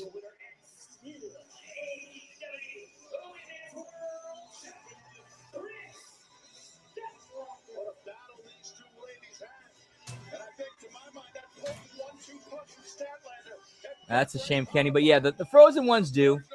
But man, there's nothing though like going to a White Castle, getting one and eating right in the restaurant.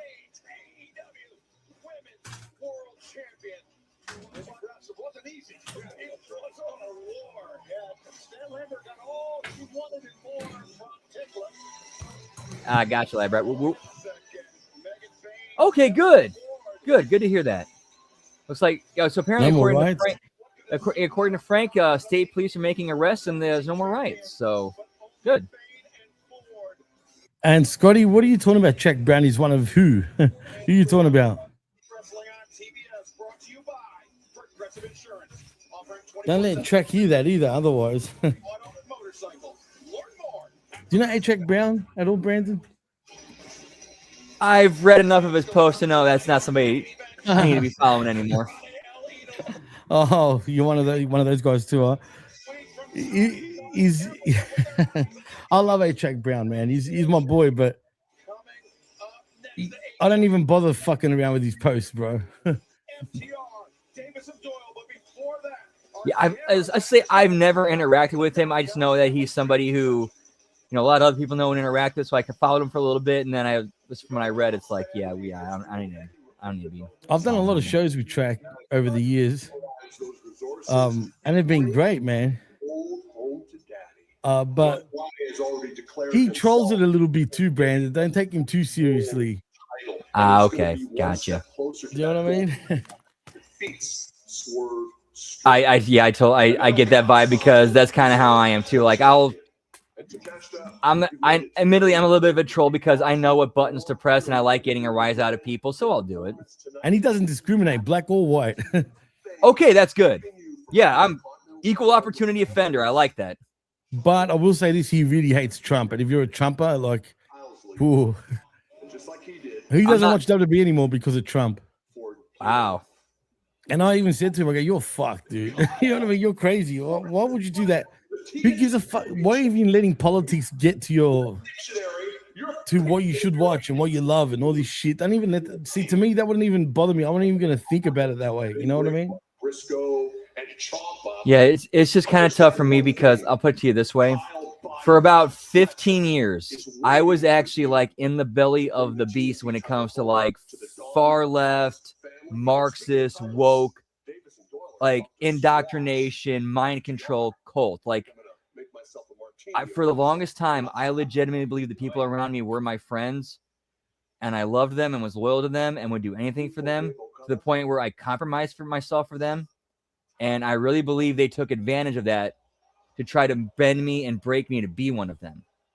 And then when it got to the point where they realized I wasn't going to, even though they did at times get me to bend, I never broke. Once I realized I never broke, I kind of got kicked to the curb. Like I would contact them, never hear back from them. They'd never contact me like they regularly did. Okay, I guess you never really saw me as a friend. You just saw me as a pawn. And once you knew you couldn't use me, you were done with me. That's not friends, dude. Were they lifelong friends, by the way, as What's well? Up? Yo, Hammer. It's Hammer time. Hammer in the house. Whoop, whoop. Too legit to quit. Rick, I see your message. I'll hit you up as soon as I'm done, bro. And we got unrealistic. Oh, sorry. And we got unrealistic Cliff Burton joining us too. Whoop, whoop. Welcome, welcome, welcome. Hey, it's unrealistic Cliff Burton. Woot.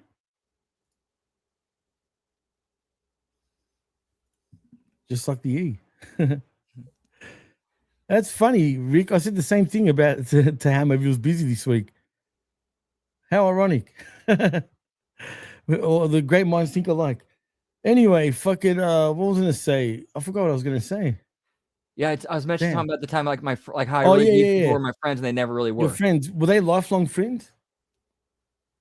Yeah, like they were people I had known for a very long time, like about 15 or so years. Shit. And I really believe they were my friends. But however, part of where the hurt really is because like I really should have known better because I saw the red flags. I knew what the red flags, what they were for, and I ignored them because I wanted to believe that they were just flawed and making mistakes. But you don't want me to talk about my friends, bro. I'll tell you now, man. But also, I think part of that came too, again, getting a little bit personal on Dr. Melfi's couch here. A lot of that was me kind of a fear of abandonment and just wanting to find a place to be accepted. And that's why I'm so thankful. That whole story I just told right there is a big part of the reason why I'm so happy to be here in HMG, because I really finally found that here. Same you here, bro. You guys are awesome. I consider you guys friends and family. Love y'all. That's you guys are why I keep doing this every night. We love you too, B, man. And we tell each other that we love each other too. We're not afraid to actually say that shit, man. For real, we do. Like, we literally say that to each other, man. My own friends don't even say that to me. You know what I mean? Put it that way. So I can totally relate. But with my situation, it's a little bit, I guess, a little bit different. It's more, how do I put, God. My situation is fucking pretty dumb, especially with some of my best friends. Like, it's real dumb. Like, and when I say that, it's more like,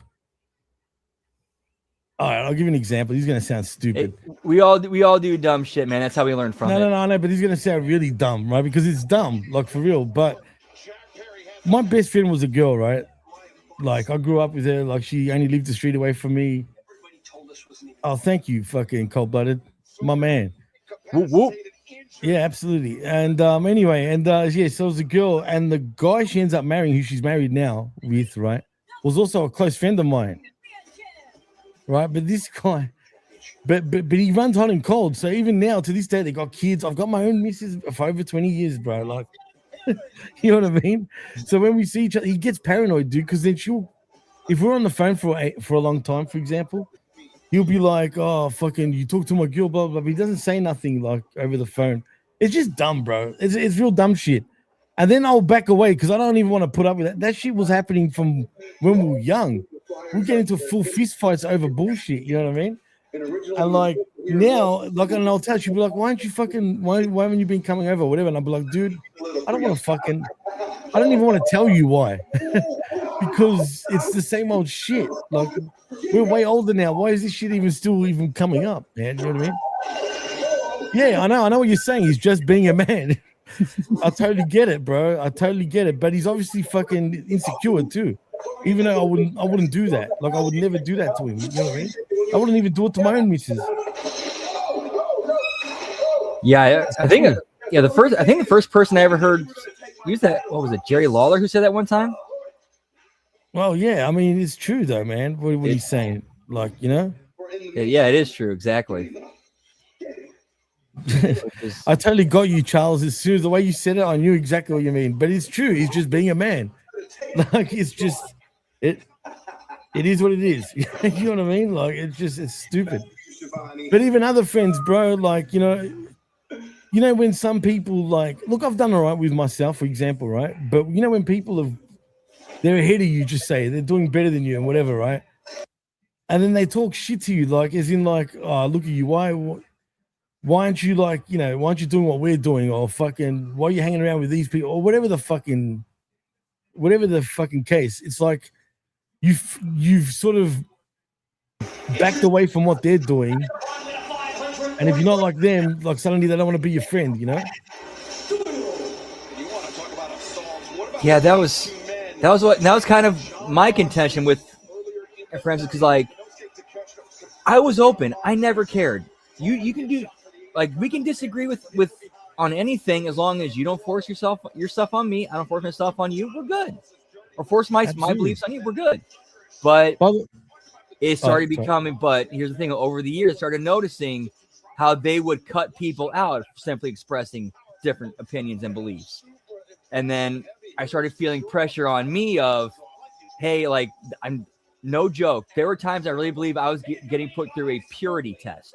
Whereas, like, you better give the right answer or not object to this. Otherwise, you saw what we did to other people. Yeah, well, they can all eat a dick, bro. Those type of people can just literally fuck them, bro. You know what I mean? Friends, it's sad, man, because I think back and how happy we used to be when we were young and all this shit. Time flies, bro. Yep. Time fucking flies, and then it's just people change, man, and nothing stays the same. That's the problem too, Brandon. When you stay the same and everyone else changes, suddenly you're not fucking, like, you're not really like one of them anymore. Do you know what I mean? Like, yep. Charles, man, family's the worst at times, bro. Family, jealousy. I hate to say it, man. You can choose your friends, you can't choose your family. And some family members, they can be worse than fucking friends, man. And I fucking hate saying that, because I don't even talk to freaking half my family anymore. Put it that way. I only talk to my parents. I don't talk to my cousins. And I used to be close to my cousins. Heck, I don't even want to go there. I don't even talk to half my family. Put it that way. Yes, sir. Wait a minute. Sorry to hear that, Scott. It is the truth, man. I've ever seen. Family can be the biggest disappointment of them all, especially when you need help and you just need someone. You know what I mean? Like, I can totally relate to that, bro. I feel you big time on that, Charles.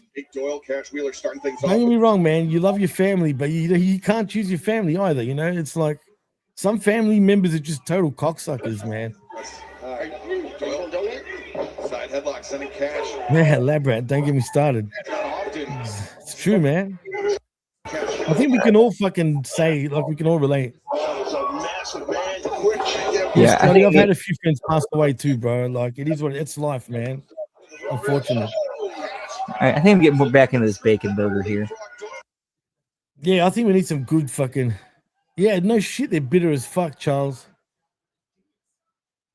Family don't like wanting you to succeed, almost in a way. G-Ball, I was going to answer your question. Do you think I'm not tanned enough? You want to tell you something? I'm actually quite tanned, but this camera doesn't give me justice. It widens out everything. Like, look at the background. See the screen in the background that's on, Brandon? I can't hear you. Oh, sorry, not yet. No, see that screen behind me that's on? Oh yeah, the XO, like the the PlayStation thing. Yeah. See how whitewashed that fucking shit is? It's not like, see, that's supposed to be red, like actual red, but it's like whitish, reddish. Yeah, I hate this. The camera's good. I hate the fucking lighting of it. Like, it doesn't capture your true tone, if that makes sense. It doesn't capture the real colors, but it's sharp.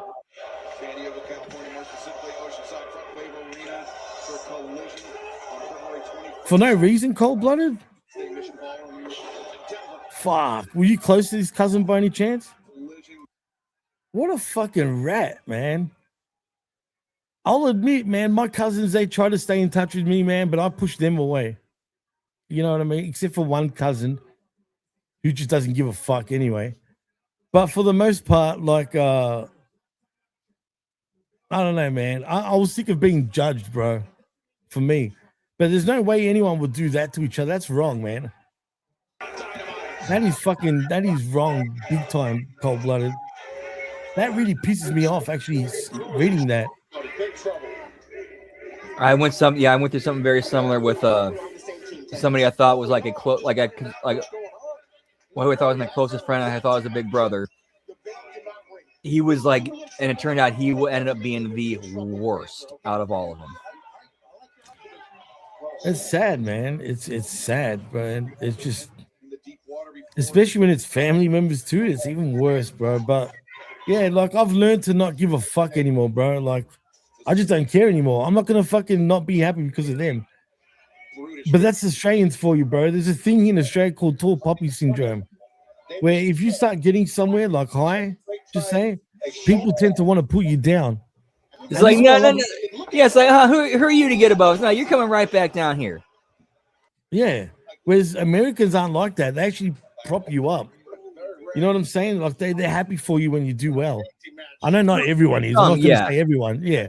Yeah, you got those cutthroats, backstabbers, absolutely. Of course, absolutely. But for the most part, from my experience, I find it bizarre that my American friends, right, like,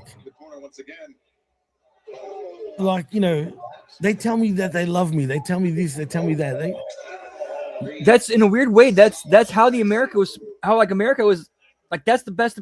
The way, like the most successful people are the ones who push each other to be better. Right. You know what I'm saying? But I didn't get that shit from my own fucking actual friend. Like, you know what I mean? That I see.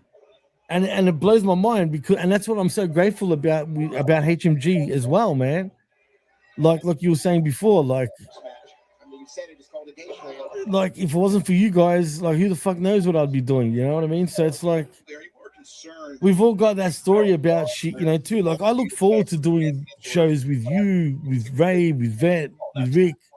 Even if we all fight and, you know, like I said, that's just normal. We're all human. You know what I mean? We're not perfect. We do fucking have spats here and there, but you'll never know it if we're on the air. You'll never know it. You know what I'm saying? Like, there's no way I would just, you know. I'm surprised Vet took off, to be honest. That sort of surprised me big time. I don't like this, but yeah, I'm surprised. I'm shocked. We know I'm really shocked. It takes a great team to be world tag team champion. Oh, get the fuck out of here, bro. Dude. Listen, Davis and Doyle had a match on Last Collision, and we studied everything that they did. And it helped. Are they your first cousins, by the way, cold-blooded? So we have a plan, okay? Give me HMGCW, pal. Whoop, whoop. Yeah, we're going to be battling each other soon, don't we?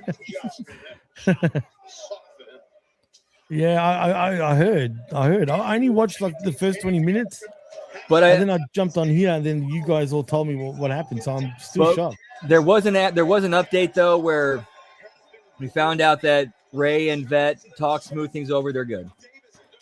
Thank God. They were your first cousins? Fuck me, bro.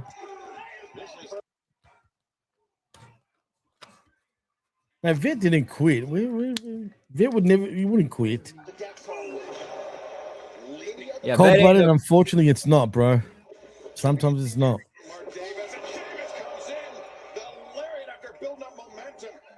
Like I said, man, I don't talk to most of my family. A lot of my family has done me so fucking wrong, bro. So I've just been like, you know what? Fuck it. Like, I'm not going to let other people, including family, bring down my happiness, if you get my drift. You know, there's some people that just are miserable, man. Total miserable. Well, perhaps even some blood trickling down from his hairline. The champion in trouble. You know, years ago, me and Greek Cop Bappadon were kind of feuding. Unrealistic Burden. Chris Burden.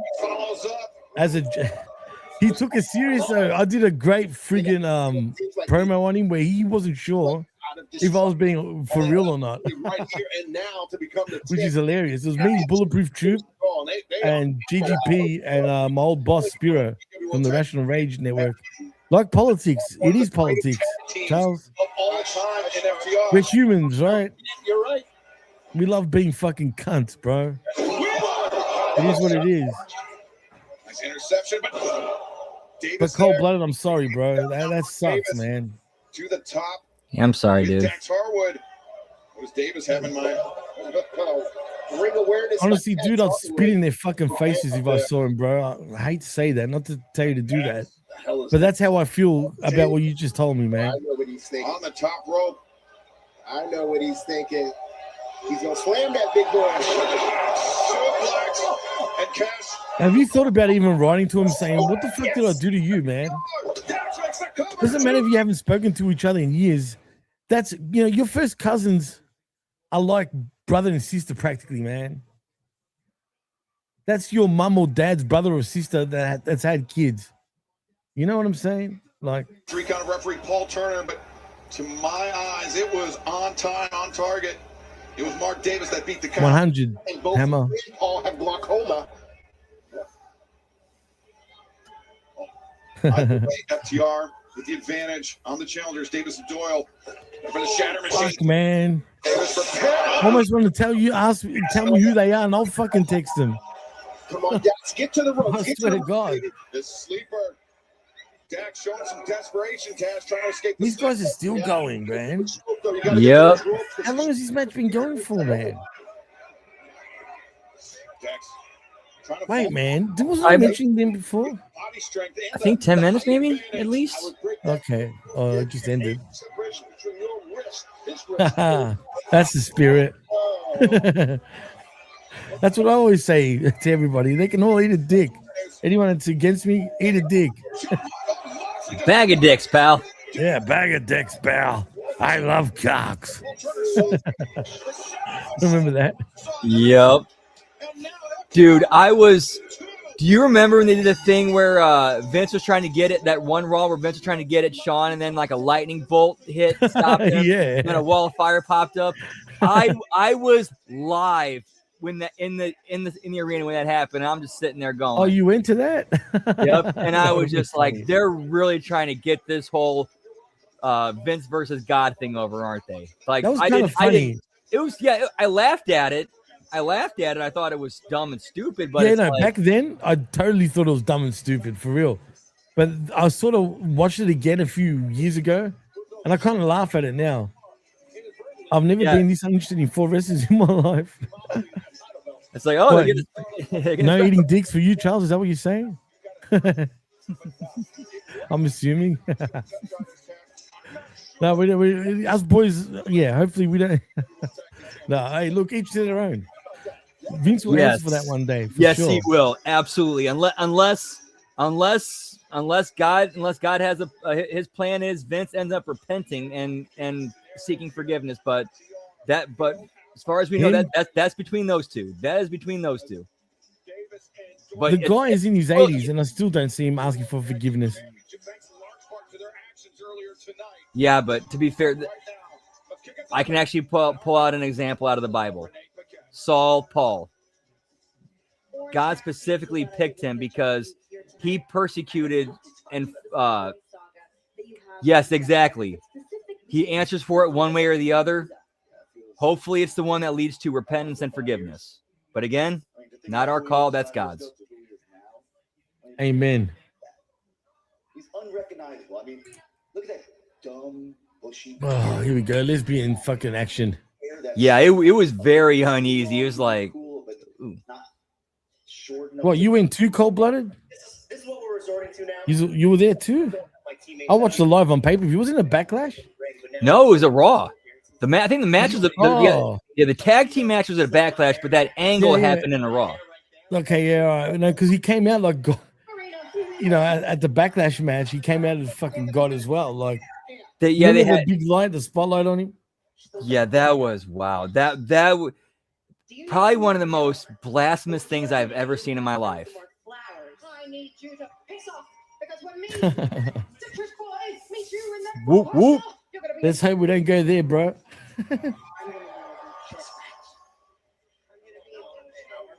So there you go. Both of you guys were there and you didn't even know it. No, he was there for Backlash. I was there for the Raw leading up to it. Yeah. Sorry, that's right. That's right. Backlash, pal. I'll watch that on pay-per-view. Blasphemy 101. Exactly, Hammer. Blasphemy. Although I got to give Shane his props, and I think this might have been literal as well as like for comedic effect. Remember that one bit where they're where Vince and Shane are in a church, and Vince says, "May God strike me down now." Watches his face and dance. And then you see Shane take a step to the side. Oh man, yeah, I remember that. Oh no, you were there, bro. Oh, dude, I'm sorry you had to see that. Roof. That was like in 2000, wasn't it? 2001. 2001. That's it. Wait a minute, did it just end?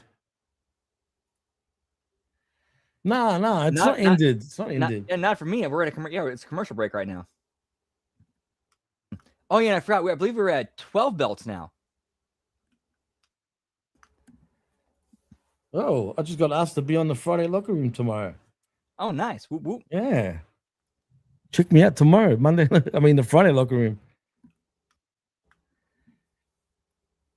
I'm just replying to MSG. Extremely stupid, Hammer. Extremely stupid. Ooh, yeah, I bet that had to be awkward. Like, hey, so how do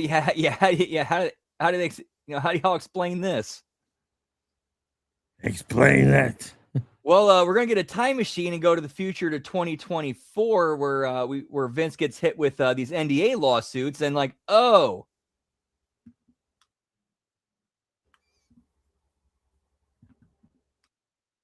so I'm just responding to text.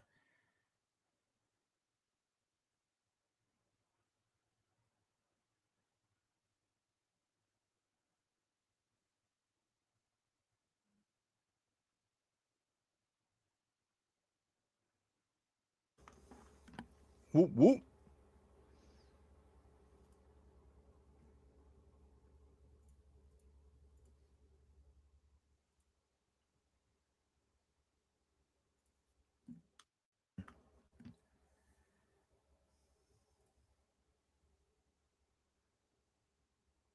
Oh shit! Is it Scott? Oh, what? So apparently, oh yeah, it is. I knew that. That's the first I'm hearing about it. Really? They bought him out, dude. I knew that. I knew they put a bid in. I didn't know if it actually went through. Oh yeah, it went through. All right, dude. Yeah, absolutely went through. They're screwed. They should start. They should actually start looking for maybe another TV outlet.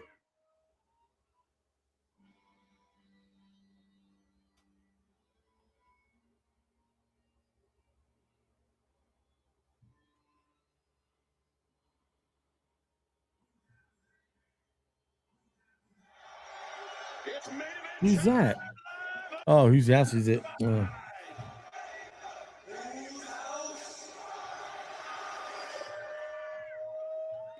I remember that, yeah, because the build to, oh yeah, that was the Fallout night from No Way Out 2001. Now I remember that. Yep.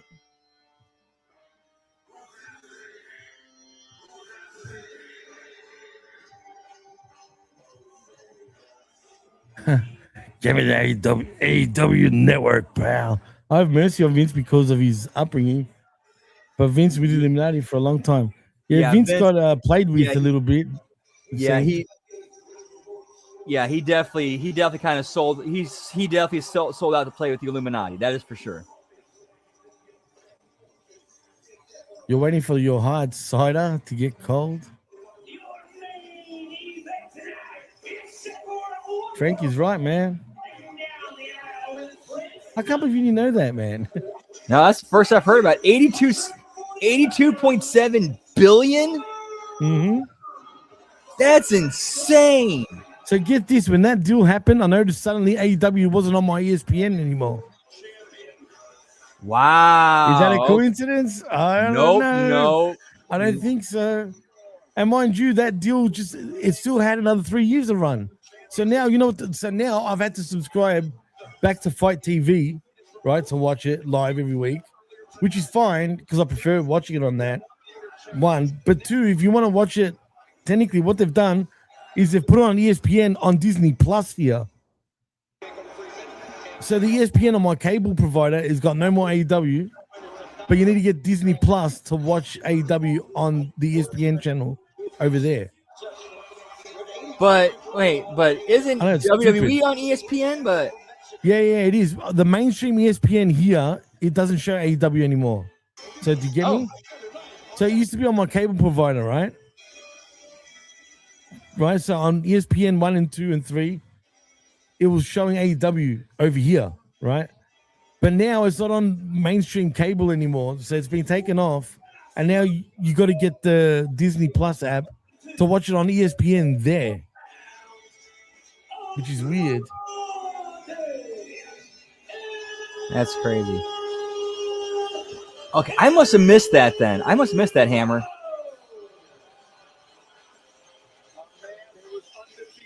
Yeah, please please elaborate a little bit more. I want to know more about that. So I must have missed that. Are he answer? No, they don't.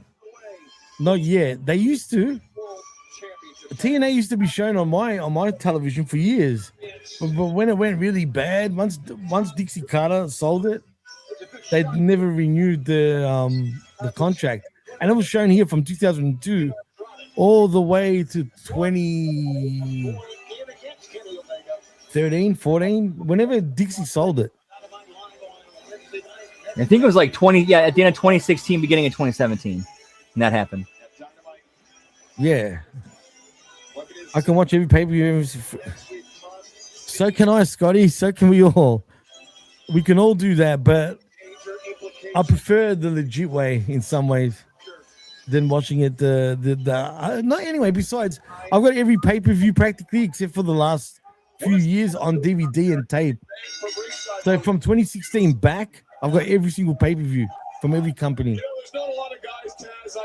And all the Raws, SmackDowns, and Nitros and Thunders and whatever, like Saturday nights.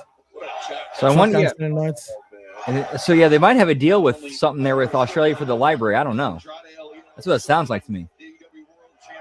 What library? AEW library? Well, I mean, like the old WWE stuff, WWE owned by WWE. Oh yeah, no, we've got everything here on our Netflix. On our Netflix, we've got everything. Okay, and I apologize, Hammer. I must have missed that. And we got El Juggalo in the house. Whoop, whoop. Hey, El Juggalo. EC3 coming to JCW. Hey, that does not surprise me, and that would be good for them. Yeet, yeet. And Scotty, just quietly, you just need a Roku or whatever, bro. Like anything that you can, even an Apple TV or an Xbox, you can do it. Have you heard of Kodi, Scotty? That is the best way to watch anything and everything for free and every channel. Thank me later. Brandon, you know what? Would you be interested in doing a JCW review show?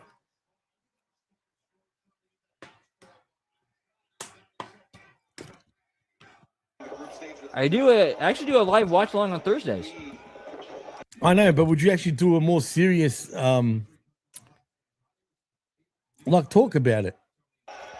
Yeah, if we wanted to do a review show, I'd absolutely be up for it. Yeah, well, I was thinking of that. I was thinking, how about you and I actually review JCW? Because I actually don't mind it. And it only goes for an hour, right? Usually an hour and a half. Sometimes it might go for 2. Oh, it does? Okay, cool. Oh, El Juggalo. I forgot to mention, Russo has mentioned that him and Violent J have been talking to JBL about coming to JCW. Well, he'd be great on there because he'd just be giving shit to everybody. Like, what am I doing here? You know, like, he's so racist in fucking Mexico, bro, in AAA. It's kind of funny. But here's the thing, though. Here's the thing about that. He knows the character. Real life, he ain't like that. Right. No. He's not racist, really, even though he might look it. But actually, his best man was Eddie Guerrero, for example. Yeah, apparently, like, what was it? Remember that angle he did with Eddie Guerrero, and Eddie thought that thing of him throwing people back across the border was hilarious. Yeah, absolutely. Because Eddie got it. Eddie was good, man. Oh God, Andrade, seriously.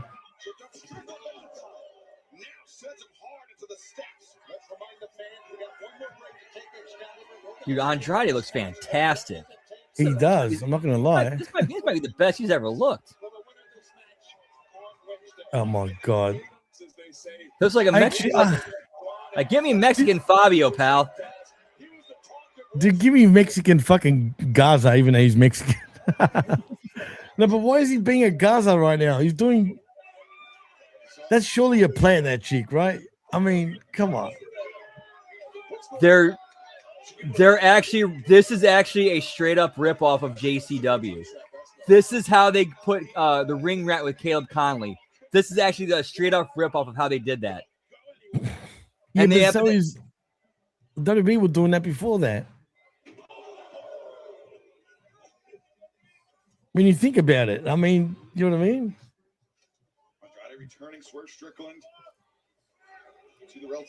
He never used to do this as his NXT gimmick, did he? I don't remember him doing that when he was Andrade Cien Almas.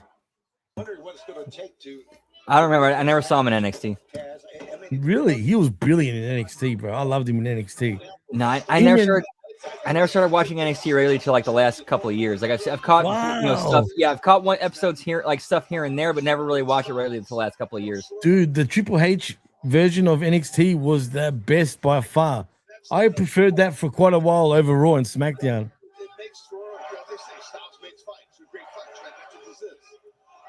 Really? See, I missed that part for some reason. I don't remember that, but I was watching it. Yeah, I completely. Yeah, I had no. Yeah, I wasn't watching, so I don't know. Dude, no shit. That was the best. The gold era, like the golden era of NXT, which was the gold brand of NXT, was by far like the best. Like Triple H was booking shit properly over there, man. Like there's so many. Like, did you ever watch Velveteen Dream back in the day? I had a friend who was a fan and was like, dude, you gotta check this guy out, Velveteen Dream. And he showed me some stuff, like the stuff with him and Aleister Black. Like, okay, I'm digging the character. But then when it ends up goes down, and ooh, yeah, this guy's actually a creep. Oh, I remember that actually, cold-blooded with the suspenders and the feather in the hat. I mean, shit. Wrestling copies each other anyway, our juggler, let's be honest. Yeah, but I definitely remember that. Here's the thing, though, is that the timing of when they decided to do that angle right after JCW did, that timing is sus. Yeah, he was way too young, and it's a shame what he did, or if he didn't. He never got found guilty, Brandon. So but you know what the problem is with him? He's very mentally unstable, man. Yeah, he's definitely mentally unstable. Here's the thing with Velveteen Dream and what the legal issue got into was because it was a weird thing where if you're under 21, you can be with somebody at this particular, like some weird Florida law, because he was under 21, and even though they're still a minor, he was still under 21, so it was still cleared or something like that. But he never got found guilty, man. And WWE did their own investigation and still found him not guilty. And like the Hammer said, with the world in his hands, dude, he was ready to become the next big thing in WWE. Talk about someone that totally fucked their own career up. That needs to be studied, dude. He was on the cusp. He became such a star, dude. Like, I loved watching him. Like, his feud with Aleister Black, especially when he was like, say my name. By the end of it, and he did. Such a great lead up to that, man. You should check out some of those shows from back then, dude. That were brilliant. Brilliant. When Nakamura debuted and Sami Zayn debuted and Kevin Owens and even Samoa Joe, that was great. I don't know, man. That were good times. Yeah, I do remember catching like moments and clips from that, but I never watched like the full shows. You should check him out. They were good, man. It was always something to look forward to, especially at a time where the main roster was so bad. Yeah, I stopped watching the main roster. I was just concentrating on NXT for years. That's when I was like, come on, TNA, do something. Oh, it was even way better. It was the best wrestling really going around. You know when it started going downhill? Honestly, is when AEW started coming around. And then they went to 2 hours and all that shit. And then I mean, yeah, you could say that. There was a lot of things, but the thing is, the timing of his release still was suspect. I think they were just over him at this point, Scotty. Like, remember what EC3 said where he was taking pictures in the bathroom of people's dicks and shit like that? Yeah, that and the bathhouse stuff. That was a little. That kind of like, okay, maybe we should kind of distance ourselves. Like if it were me and I knew he was doing that kind of shit, I would not want something like that on my roster. I don't care how talented he is. Yeah, I agree. El Juggalo says, anyone think Triple H is starting to fear the Juggalos, considering he poached Cardona while he was still JCW heavyweight champion, and even started copying stuff from JCW? No. Why would he be afraid of? Come on, man. I like JCW, but WWE's on a different fucking level, man. Yeah, they're not afraid. They're not afraid of them, but I think I could definitely see them doing it to fuck with them. Yeah, they're just being pricks, and they get off on it. You know what I mean? But to say they're fearful, no way. That's like saying would AEW be fearful? No, I would say that too. You know what I mean? So JCW is great, but it's not on those levels. Like, they're not a threat to the bigger scheme of things, unless they get a big TV deal. That's a different story. Yeah, if JCW ends up getting like a decent streaming deal or a TV deal, okay, then we might start seeing some more attention getting paid to them by the the AEW WWE taking them seriously. Exactly that, Brad. I was gonna say that too. It's just becoming a new talent pool for both AEW and WWE. That's what it is, man. Charles, yeah, it takes time, absolutely. And hey, they've got the years behind them, JCW, but it'll never be on that level. It is what it is, you know. And they have a very unique business model in how they run things. It's basically they have like a tour or a small tour, and then what it is they do the wrestling show, they do the lunacy taping before the concert, and then have the concert and just keep touring. And then once so that fan base is not really even a wrestling fan base per se. They are and they aren't. You could tell anyway. In general, you know what I mean? Like, but the thing about the Juggalos, man, and I'm talking about their fan base, they're fucking loyal, man. Like, they follow them doing whatever they do, they're into it no matter what. And hey, man, I don't mind ICP. Some of their songs fucking slap, believe it or not, back in the day. Especially Who's going chicken hunting? Yeah. No, I love their shit. There's an album they brought out with 3-6 Mafia. That album slaps. I'll tell you now. No shit, bro. Like, but maybe because I love 3-6 Mafia, but talk about devil worshippers. I mean, they're the epitome of devil worshippers, but still. To face Kenny Omega 1 week from tonight live on Dynamite. I mean, pro wrestling's pro wrestling, Juggalo, man. I mean, do they really have a different taste? Is it really that different when you think about it? The fundamentals are all the same to me, dude. You know what I'm saying? I actually think they're trying to be a lot more serious than they ever have been in the past. Put it that way. But instead Swerve able to escape back elbow. I mean, it can be a little more comedic in a sense too. I will say if they were trying to find like the right person to like, okay, who's like the right creative mind and writer to help take us to the next level, who fits in perfectly here, they found the right guy. I mean, yeah.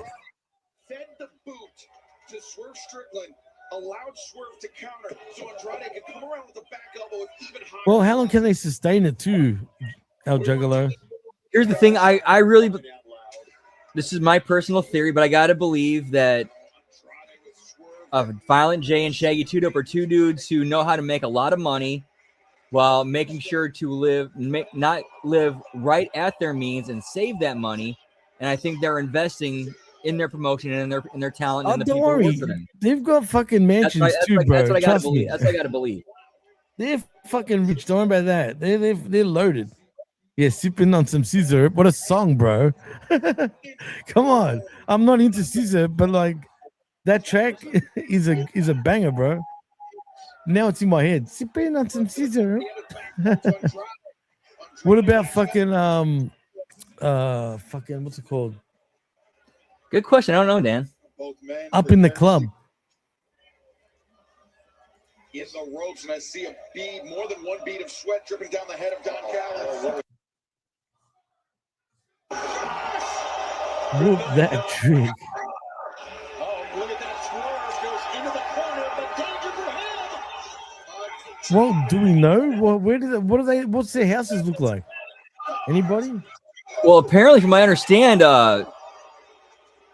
when they shot the the year-end JCW Lunacy Awards, it was at Violent J's house and in his basement studio. And from the people or Russo, I believe he was there during that, and he said, like, yeah, not a big house, but he had a really nice studio. I'm looking at the house. It's pretty big. Like it feels like they've got a whole bunch of containers. That's weird. The setup, but it's pretty like. How do I put this? Yeah, those are big house. To be fair, those are kind of like suburban middle class homes these days in America. Like that's pretty much about the average size. No joke. I do deliveries. Yeah, maybe not in the. I don't know where they live and where they what's the word? Like I don't know if they're in the city or up in the suburbs. If they're closer into the city, then it'll be very expensive. If they're up in Sheep Creek, then I'll agree with you. Yeah, I'm not sure. I mean, it is Detroit, so who knows? Well, yeah, that's true because either way, it probably doesn't cost much. It's a fucking nice place. Like, I don't know. Hang on a minute. Which ICP member owns this? And Andrade over Swerve clean. That's kind of a Swerve finish. Pun intended. Yeah, I mean, come on. I think Tony's kind of strapped. I think Andrade might be Tony's new flavor of the week right now. You think he's pulling himself off over Andrade? Yeah, I think it's gonna be Andrade and I don't know. Wait, Andrade and who else for next week for the number one contendership?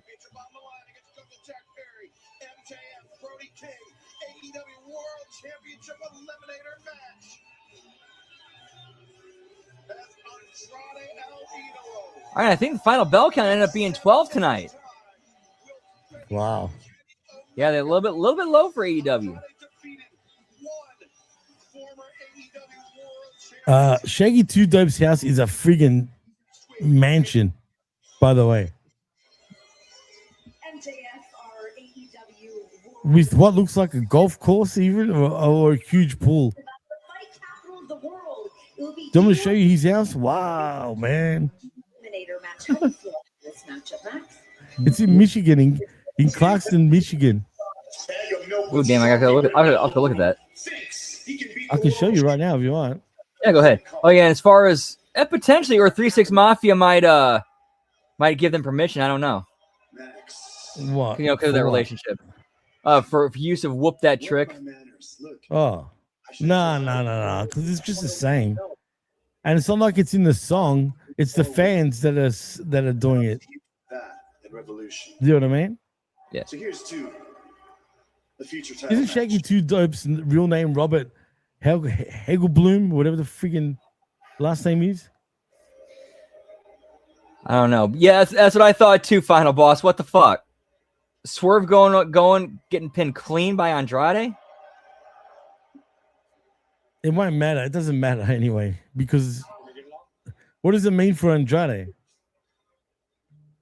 I want this title. I don't know.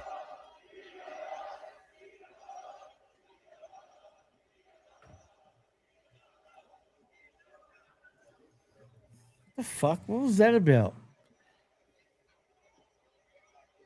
I will say, at least the AEW's main event world title seems pretty stacked. Pretty stacked. I mean, sure, but I don't know.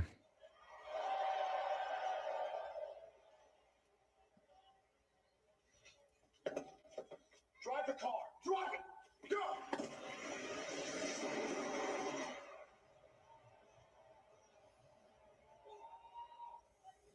You got all these Oh, guys going ended. after MJF. Whoop, whoop. Yeah, not a good show. I have to fucking talk about this shit. Fucking Sunday. I feel bad for you, pal. Nah, it's always a laugh anyway, man. We always have a good laugh. That's the one thing I look forward to, is just talking shit about that. But let me just, I wanted to be exactly sure about all right, hang on. Shaggy too dope.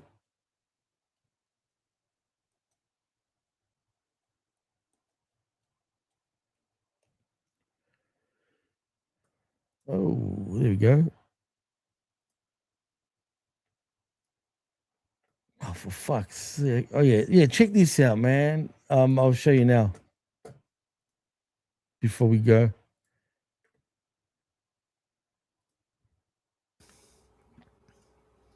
The fuck is this? No. Look at this property, bro. There's like more than one house.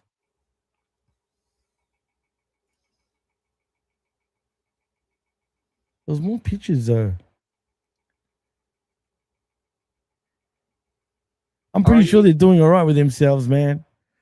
I mean, yeah, they're obviously, doing all right, but Look at that limo over there too, bro. That In the looks like driveway. that looks like two different houses. That's two different driveways. Oh yeah, there's one driveway. Yeah, but it looks kind of connected, man. See, what's up with a lot of American houses not having fences, man? I think it might be a private gated community. That's why. Oh, I see a lot of places where there's no actual fences, which is And plus- weird because here everyone's fenced, like no matter what. And plus, those trees are blocking a lot of the view. Like, how do you know there's not a fence underneath those trees? So that's a lot of All right, foliage. look over right here. there. Look around the corners. You can get to the other house right here. I don't know if you can see me with the mouse, but see just after the trees, you can walk literally straight through. There's no fence. Yeah, I don't think we can see enough past that though. I think if we looked a little bit more, if we had a little bit more to look at, I don't know. I don't know, but Detroit would be fucking probably pretty cheap anyway. Like to be fair. Jimmy, all about those borders. Hey, I'm coming after you all. You better be careful there, bro. No, it doesn't say much about a house, Juggler, but it's fucking pretty big. Pretty big pool too. That, no joke, that looks like one of a house I usually deliver to multiple times a day. Maybe. No, well, this is in Michigan, somewhere in Michigan. It says it. What was it? Davidsburg, Michigan. I guess it's a lot. It's out in the suburbs. Yeah, it all depends on the area, Juggler, man. Here, if you got a house like that here and you're closer to downtown, man, we're talking about a few million, like for a house like that. Dude, my house where I grew up, my parents' house, it was just a wooden Californian bungalow, bro, 3-bedroom. All right, that went for like $1 million. You know what I mean? So, yeah, I know that's not really downtown. That's what I'm saying. It's in the suburbs. If it's here, if you go further out from downtown, up in the sticks, you can buy a mansion for dirt cheap, like literally. You know what I mean? If you're far away from civilization, but people tend to like being closer to the city than being out in the outskirts. Yeah, but if you know how to cultivate and basically grow your own food, raise your own livestock, and slaughter and cook and freeze and self-sustain off the land, you're good.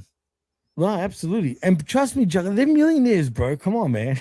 Like, you think they're not millionaires? I'll guarantee it.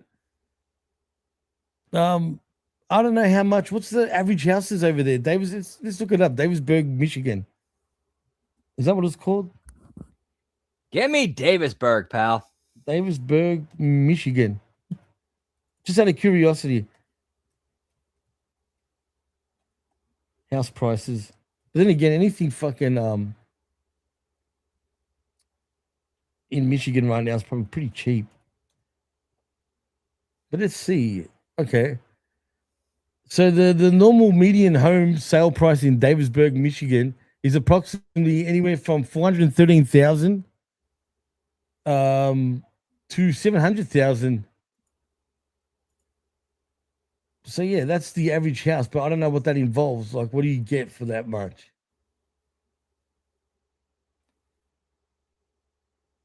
But they've been selling for over 600,000 on average. So mid-range house in Davisburg is this is a mid-range house, right? This goes between 300 and 500K. So 3 bedrooms, 2 bathrooms is around the 300 to 500 mark. High-end houses go from 500 plus all the way to over $1 million. So, I mean, that looks like in the high price range to me. Get me 30-year mortgage, pal. I don't know, man. Who cares anyway? Fucking hell. Like, I'm just saying they're living well. Yeah, I mean, they've been doing this shit now for how many years, bro? Like, when you think about it, right? It's not like they're mainstream anymore. I think they started in 89. Yeah, they started in the 80s, man. So I wouldn't expect them to be selling out stadiums at this point. And they're very niche-y. Even though everyone knows them, everyone around the world knows exactly ICPs, but they're extremely niche-y too. Yep. You know what I'm saying? But hey, man, like I said, they're very good, man. AEW is nothing like NWA. When you say NWA, you talking about NWA today, Final Boss, or back in the day? Yeah, true. True. But their peak was the 90s, man, early 2000s. But the 90s especially, they were peaking hard, man. I remember used to seeing them on MTV all the time and shit. It's nothing like NWA of back in the day, Final Boss. Absolutely not. But I will say it's better than NWA of today. I will say that at least. For sure. But yeah, do you want to review it? Yeah, I do. JCW review show? Yeah. Yeah, absolutely. You just got to figure out when and where to get it done. That's the only thing we got to hammer out. I'm absolutely in. Were you still going to do your watch along still, for example, of that? Oh yeah, absolutely. All right. So how about it's the same night as Impact, so okay, let me just think for a minute. What days best suits you? Like, what days do you have off? Well, not off, or like as in what times are best for you even? I could sacrifice or shorten a HMG After Dark and do it on a Saturday or Sunday evening, depending, or as long as there's not a PLE going on that night. Saturday evening. Okay, Saturday mornings I do Smack Attack. And you always do the pay-per-view, the PLE fucking reviews on Saturday night, your time. Oh, thank you there, Brett. Well, I feel like because, you do the watch along, but I feel like we've got no fucking review of it. We might as well actually really talk about it, you know what I mean? And I've been kind of wanting to get into it. So, all right, how about... And here's the title for it. HMG Insanity. Hey, there you go. Not lunacy, insanity. I like it. I'll even make the proper thumbnail for it. Oh, dude, that's awesome. Yeah, all right, done. But when do we start it? Here's a preview. Ooh, Saturday nights? Yeah, but there is Royal Rumble. Is it this Saturday? Oh, that's in the morning. So yeah. Yep. So we can start this. We can do it this Saturday. Let's do it Saturday night. Fuck yeah! Whoop whoop. And what time are we starting at Saturday night? That is. Let's do 7 p.m. Central. All right, works with me. Central. Yeah, That's 8 p.m. Eastern. 8 p.m. Eastern, yes. All right, good. Because I get confused. I'm wired on the Eastern time. I know Central and Easterns are now apart, but I'm just wired for the Eastern times. And the West Coast throws me off sometimes because the West Coast very close. Like when it's daytime here, it's daytime there, sort of thing. It's weird. It's like the closest, even though we're a whole 16 hours ahead, but it's the closest in between times, which is odd. The Rumble's this Saturday, Charles. I think it's on at 2 p.m. for you guys. 2 Eastern, 1 Central. Right, for me, it's on at 6 a.m. That sucks. But I'll be up. I'm going to watch it, man, for sure. All right, so Insanity, you said, right? So we're going to call it HMG Insanity. HMG Insanity, pal. Whoop, whoop. I like it. All right, I'm going to get a fucking thumbnail going and fucking, free admission tapings. Yeah, there was that one like a few days before Thanksgiving, they had a show in Detroit where like the first few like 100 or so people who came in got a free turkey. Really? Yeah. That's cool. You know what? I was hearing ICP recently talk about they on the show. I was watching not a review, a fucking what do you call it, man? A fucking interview. They was saying that they were losing money with JCW like the whole time. Like they're just losing money, but they just do it because they love it, you know? Dude, that's ICP, pal. Yeah, they're willing to invest in something they love in. And they believe it's been around for 30 years nearly, bro, JCW. Think about that, man. It's been around for a long time. There was times where they stopped, but it was more of an indie promotion at first, you know, for a lot of years. It would be wild if they were alive. They are alive. We're talking about the turkey. Talking about like if the turkeys were alive. Sorry. I'm an idiot. Don't worry. Oh, thank you, Dan. Yeah, so look forward to that. It is HMG Insanity. I like the name. I can't even go against it. So I'm that's perfect. But it's got to be, I'll make the graphic into like a ICP type of, like kind of similar to Lunacy, but Insanity, you know? Well, it's not me that's going to make it. I suck at doing that shit. It's my missus that's really good at doing that shit. Like she's really good. He's put straight back into the business, JCW, the gathering, the tours, psychopathic records, etc. Well, yeah, for sure. Who, ICP, really? When they were in WWE at the time? They were WWF Tag Team Champions, if I remember correctly, and WCW Tag Team Champions. Everyone likes them, man. I haven't heard bad things about them myself. Never heard a bad thing about either of those two dudes. In fact, there's one story Disco Inferno is told where the first time they wrestled on Nitro, like the entire back, like pretty much all the boys were watching at the monitor watching, and then I forgot which one. I think it was Shaggy hits a leg drop off the top rope. Yeah, and that was his signature move. He hits that, and it looked really good. And then he'll never forget how Eddie Guerrero turned towards everybody and said, "All right, they're cool, boys." And then everybody popped, and everybody in the back popped.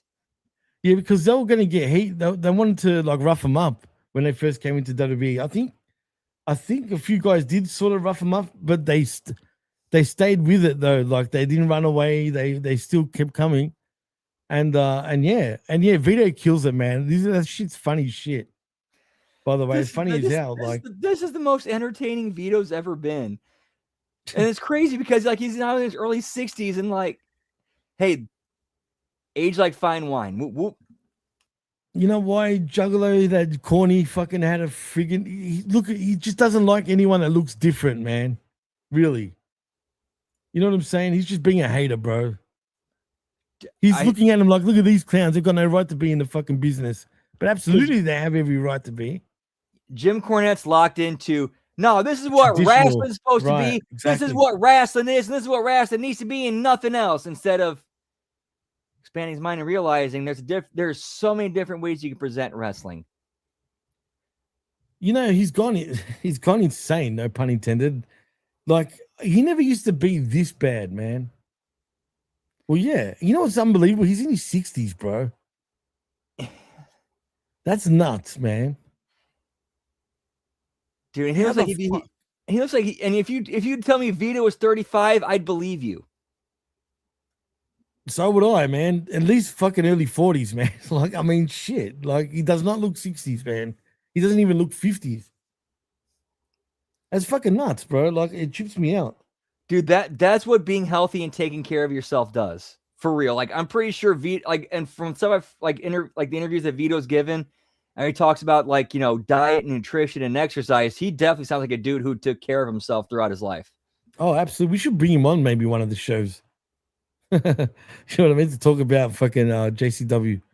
I think that'd be pretty cool. I've been meaning to do shit with him for years, man. I've just never gotten around to it. Yeah, look, as far as Corny goes, he's not going to retire anytime soon because it's making him too much money, dude. And he's all about the moolah. He's a tight ass, bro. I really believe Corny he's a smart enough worker to understand, like, his audience and understand his shtick and knows how to work it and make money. There's that too. He could be playing all of us too, man, in that sense. You can't put it past these carny promoters, you know, managers, wrestlers in general, bro. Like, they're there to, like, fool you, basically. So we could all be just getting played for, you know.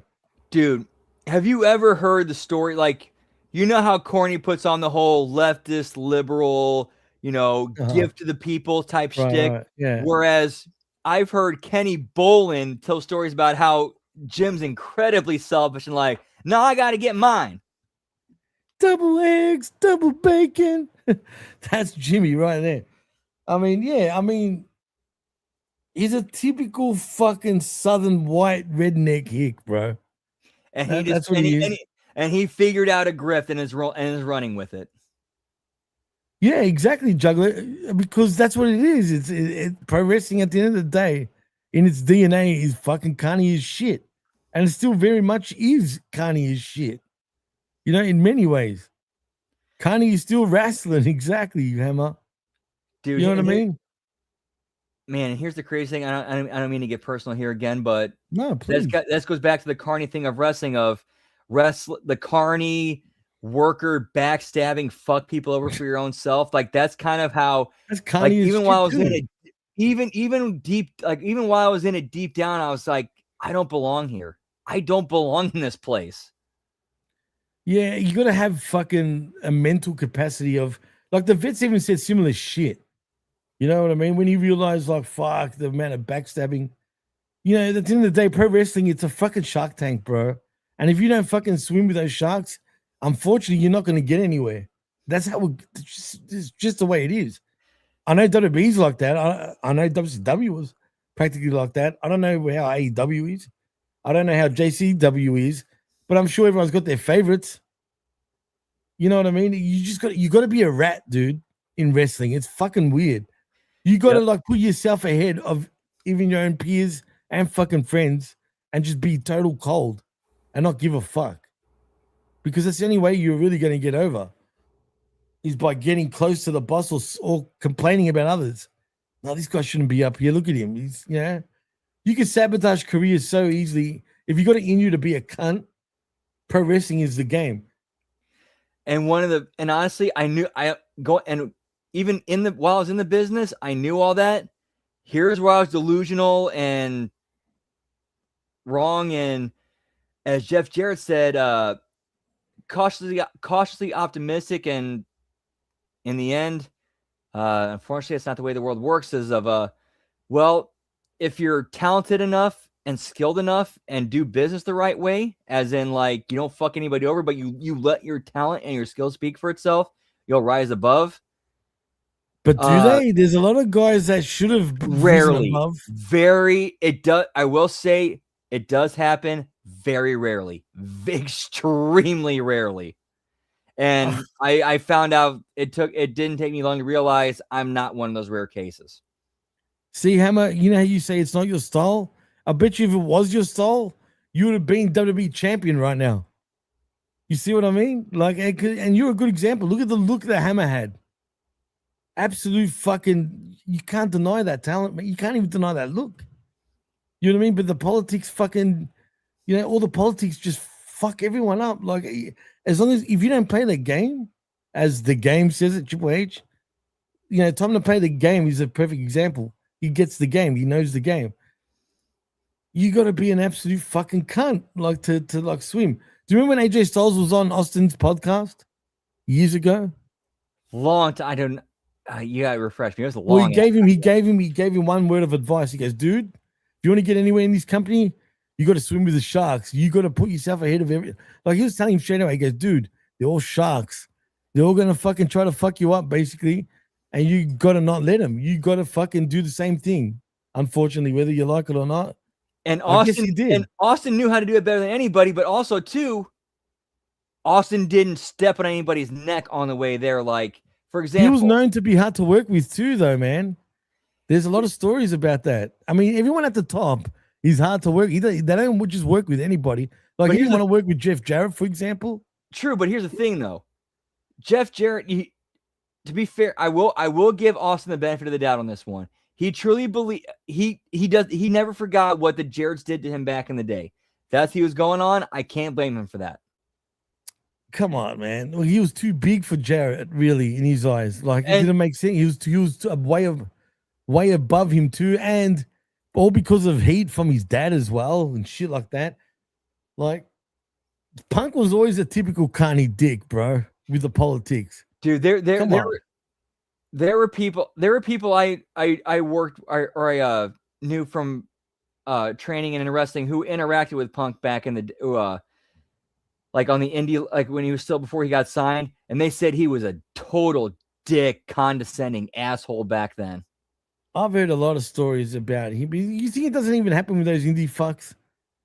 They've got a whole fucking group. There's a group of them that, and it's that same group that's actually over in multiple companies. Get me a Cobra Kai Club, pal.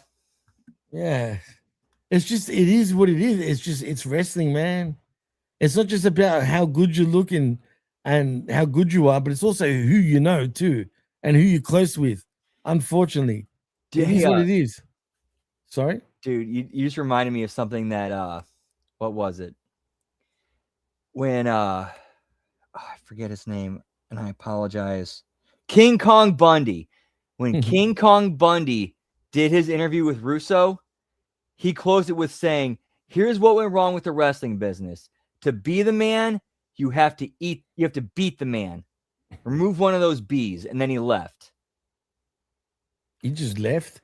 Yes. So who's he referring to? Yeah, this was it was like late 2014, early 2015. God rest his soul. Hammer knows the Cobra Kai Club. Yeah, they're all snakes, bro. But what King Kong Bundy was saying was where the wrestling business went wrong was instead of basically what he said was you got to remove a B from to be the man, you have to beat the man. What he was saying was to be the man, you have to eat the man. To be the man. So I've just done this because I'm trying to. I don't care about being on the air, about doing this, but I don't want to have to face a certain way because of the AC blasting me. Oh, is that what you? Excuse me, son. Yeah, that. Oh, wait. Yeah, that to be the man, you got to eat the man. Are you suggesting that I'm eating the man right now? Well, considering your country's laws, I have to imagine so. Touche. Well, HBK used to be the number one cocksucker, wasn't he, Charles? No. And what did Mae Young tell you actually, Hammer, if you don't mind sharing that? Dude, no joke. There was one dude who I used to be very close to. He said, there are 3 things that I know for sure happened. Brett slept with Sonny. Brett slept with Sonny. The Sunny Days thing was legit. HBK blew Vince. And Pat fucked them all. Nope. And Dwayne Johnson. No. I'm trying to figure out the best way to phrase this. The rumors about Macho and Steph are true. Hold on, mate. Wait a Now, fucking. I'm just going on hearsay. I'm going on 100% hearsay and speculation from somebody I once made the mistake of trusting, so I can't really validate any of those, but that was what he had told me one time. Donald Trump? Yeah! Oh, did you buy back Raw, pal? Give me a second. I'll be back in a second. But the Macho Man thing, I'm not sure, man. I don't know, man. Like, only because I don't want to look at Macho as a pedo, bro. Yeah, me either. Again, that part of I mean part of that comes into for me, but there's also the story too. Have you heard the story before about how Gorgeous George has told the story about how when her and Macho were tripping on acid on the beach one time, he confessed to it.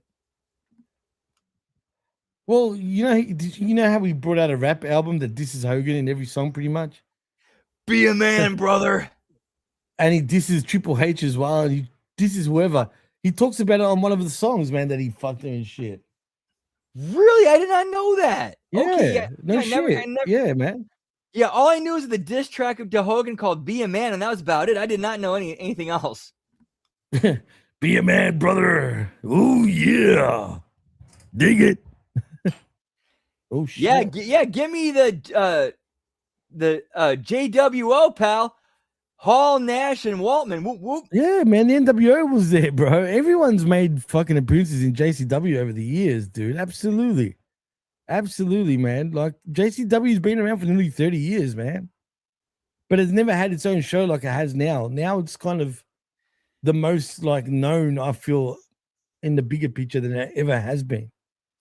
Yeah, this is like the first time they're actually like being noticed by the wrestling bubble, which is have they really becoming mainstream in the wrestling bubble? Well, did they ever? Yeah, exactly, in the wrestling bubble. But did they ever really have a show like this? Savage like a pussycat. Meow. No, not like this. Like it was actually like, yeah, they did have Slam TV. Okay. But what was it on back then? I know YouTube was around from 05, but where were they airing that? Out of curiosity, my kind of man? Is he Macho Man? Oh yeah, for real. Like he actually, like before he died, he adopted and saved a cat and adopted it. Yeah. And that cat is still alive to this day. Really? Yep. That's cool, man. You know what else is funny? Macho Man is the most unique character in pro wrestling history to me. Oh, on ICP's website. Okay.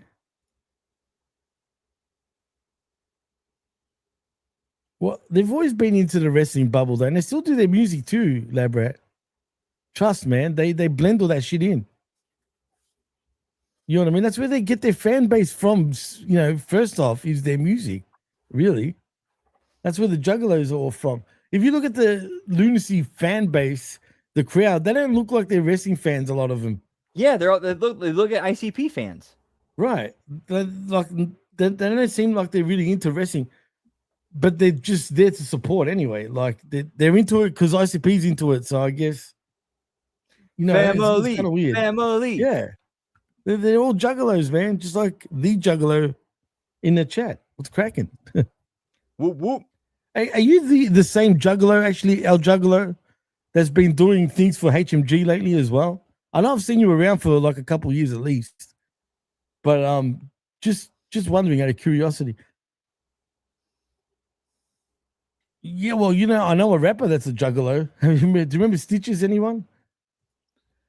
Nah, I do not. I got, you know, I'll throw a brick in your face. That guy. Well, yeah, I'm one of them. Even though, like, I've always, like, I'm not a juggler. I do not consider myself a juggler at all. I like some of this shit, but I'm not like fucking, you know. But wrestling fans worldwide, you know, wrestling to me is one of the very few sports I consider it a sport, just quietly. Like, you know, soccer, like, is technically a world game, right? And basketball too. But wrestling is right there, man, with it being the world, dude. Like, it's, I don't know, man. Did I And show you rest Ricky in Sosa peace to- yet? And rest in peace to Puppet. Whoop whoop. Get me pulling a What gun the- on Jeff Jarrett, pal. And a midget a beating off in a trash can. Hey, just quietly, Brandon, did I ever show you Ricky Sosa? My next big thing? No, I don't think so. Can I show you something? I've been showing Ray. I've been showing everybody. Tell me what you think of this entrance, all right? Yeah, let's It do was that. very. We're not going to get striked if that's what you're thinking. Cool. Yeah, let's go ahead and do that. That'd be a good place to close out for tonight. Whoop, whoop. All right, that sounds like a plan. But I got to show you two. One goes for a minute, one goes for 2 minutes, and then we're done. Hang on. You can see what I'm typing right now, right? Kind of a little bit. Yeah, I see you're kind of going through your screen. You can see and read that. He's from Je vous laisse le découvrir, scene, mais vous bro. le connaissez déjà très bien et je vous laisse mettre un maximum de bruit dans ce chat.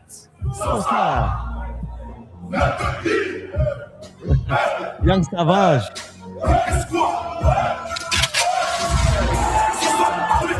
Il nous It's vient over right now, bro. He's gone de viral. Bruxelles. On le surnomme le prodige des Young Savage, Ricky Sosa.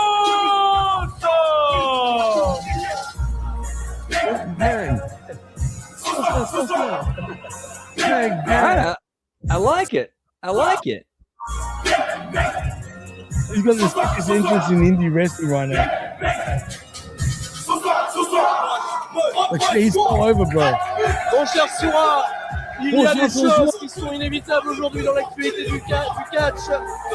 Ricky Sosa a eu une année 2023 incroyable, un championnat prestigieux remporté en Allemagne et la signature d'un contrat pour un match de He had championnat. a sick match with Andrade, and one more. I'm going to show one more, and then we're done. Bang, bang. No, get away from me. Son adversaire. Get away. Anyway, Whoa. There you go. This one here. semblait bien. This is a sick Il entrance. semblait bien. Because the crowd just keep going sick. It's from Belgium. Oh, he's in France. He's only 21, mind you, too.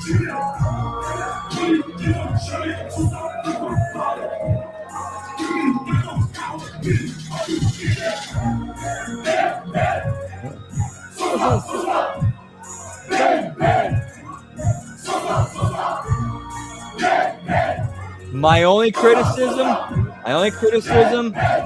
more size than muscle. Other than that, he's got the tools. Time and seasoning, a little bit of more muscle. I like what I see. I'm liking what I'm seeing. Yeah, it's similar. This one is old, though. Way old. Young Savage. Il est le shot aussi. Hammer C'est goes la hard, position bro. favorite.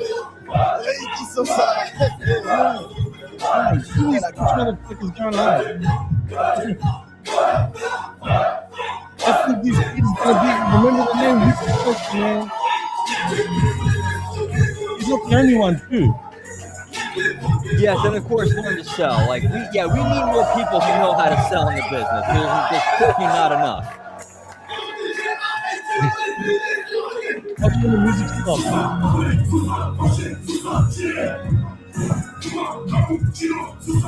Big kid, man. For his age, he's really big. He's like 5. He's pretty solid, too.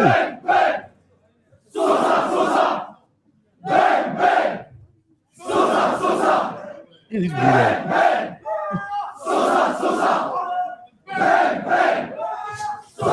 He's a baby face, technically, but yeah.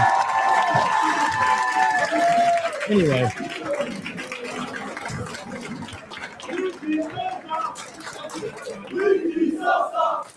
He's over, man, though. Good stuff. I like it. That song, though, is catchy as fuck. If anyone wants to know about the song, it's done by 40,000 Gang. It's called Sosa. People are saying if it was him and fucking Trick Williams in the match, those entrances will be money all the way around. It's just all about the entrances. No, but he can go, but he's very indie still. You know, he needs to slow down, and you know that's just 100 miles an hour shit. Yeah, Like he's yeah. just Yeah, like can learn how to sell, like Charles said, Like, take it in a little bit. No need to be rushing everything. You know what I mean? If you think you're going too slow, slow down. Slow down. Remember that song? And I can feel the beat. Wow, Puerto Rico. Oh. Well, you think Puerto Rico is bad? This is just indie bad, but no, he's not that bad though. But he does need to like iron out shit. That's for sure. Yeah, again, clearly still young, still green. That's it. Exactly. Just get the reps and experience in, he'll be good. But the fact that he understands his entrance is what makes me have faith in him. If you look at interviews with him, the way he came up with shit, it makes like he gets it. He actually gets the business, but he's still green. Cool. That I love hearing that. Like if you got somebody who's still green and experienced, but they have it and get it, we can work with that. We can definitely work with that.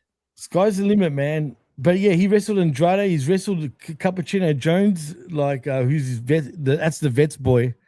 That's his future star. He's my future star. There's also another guy though, Kuro, who's another one. He's from France, same promotion. That's gaining a lot of steam too, man. You should check him out too. His entrance is sick. Whoop whoop. Whoop whoop. Well, I guess we're going, right, Brandon? Saturday though. Dude. I would love that. Dude, have Hammer be his teacher and mentor. That'd be tremendous. He's in Francois though, Charles. You're gonna have to go to Francois to get to him. Unless he gets booked in the US, which I can see happening very soon. The only thing I'm worried about, if he goes to WWE, they're not going to allow him to use that song. And maybe the gun thing's a bit too much, possibly for WWE. Whereas AEW, get my passport ready. Absolutely. He's from Belgium, though, originally, but he's based in France right now. He can speak fluent English, too. Yeah, oui, oui. Au revoir, monsieur. That means good night. Voulez-vous coucher avec moi? Oh, that's a song, bro. That's the song. You're a funny guy. Because I'm thinking, hang on a fucking minute. You know what I mean? I was going to say something in French and now I forgot what the fuck I was going to say. Pepe le pied, monsieur. That's it. He needs that Puerto Rican wham bam timing. Oh, shit. Yeah, JCW would be a perfect fucking spot for him. Actually, maybe I should send Russo a fucking thing. And say, hey, get this kid booked. You know what I mean? But I know he's going to shoot him. He's going to be like, come on, bro. It's just an entrance, bro. Yeah, his entrance is fire, though. It will get a lot of attention, but he can go in the ring. I wonder if they will actually... How much do they pay the wrestlers, you think, at JCW? From what I've actually been told, they actually get a decent payday. Like, from what I understand, like, Violent J takes care of the boys. Brian Dunlop is in the house. What's cracking, whoop. bro? What's cracking? So are we going? Are we done? Is that how it's... Are we going out to American Males, Brandon? Yeah, let's go to American Males. Whoop, whoop. And that's going to be it for us tonight, boys. Yeet, yeet. Yeet. See our schedule coming up for the rest of this week. Tomorrow's Thursday. We got the Friday locker room, and then we got the JCW Lunacy watch along, and then the TNA Impact watch along. It might be split up a little bit depending on the time. And then on Friday, we got the SmackDown watch along and bell count. And then Saturday morning, we got Smack Attack somewhere between Friday and Saturday. But I know Saturday afternoon, we got the Royal Rumble watch along. And then following that, we got the review show. Yes, sir. The first edition of HMG Insanity, the JCW Lunacy review show with me and Jimmy T that we just put together here on the spot tonight. Whoop, whoop. Hope to see you there. Did I put you on the spot?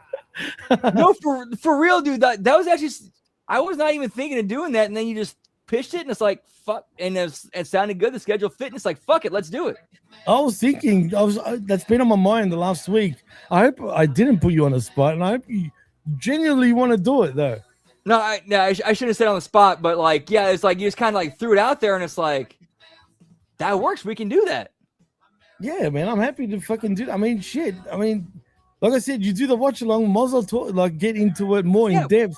Yeah, why So not do it? Yeah, why not do it? Yeah, exactly. Why not do an official HMG review show? So, all right, so we're doing HMG Insanity on Saturday nights. Whoop, whoop. Yeah.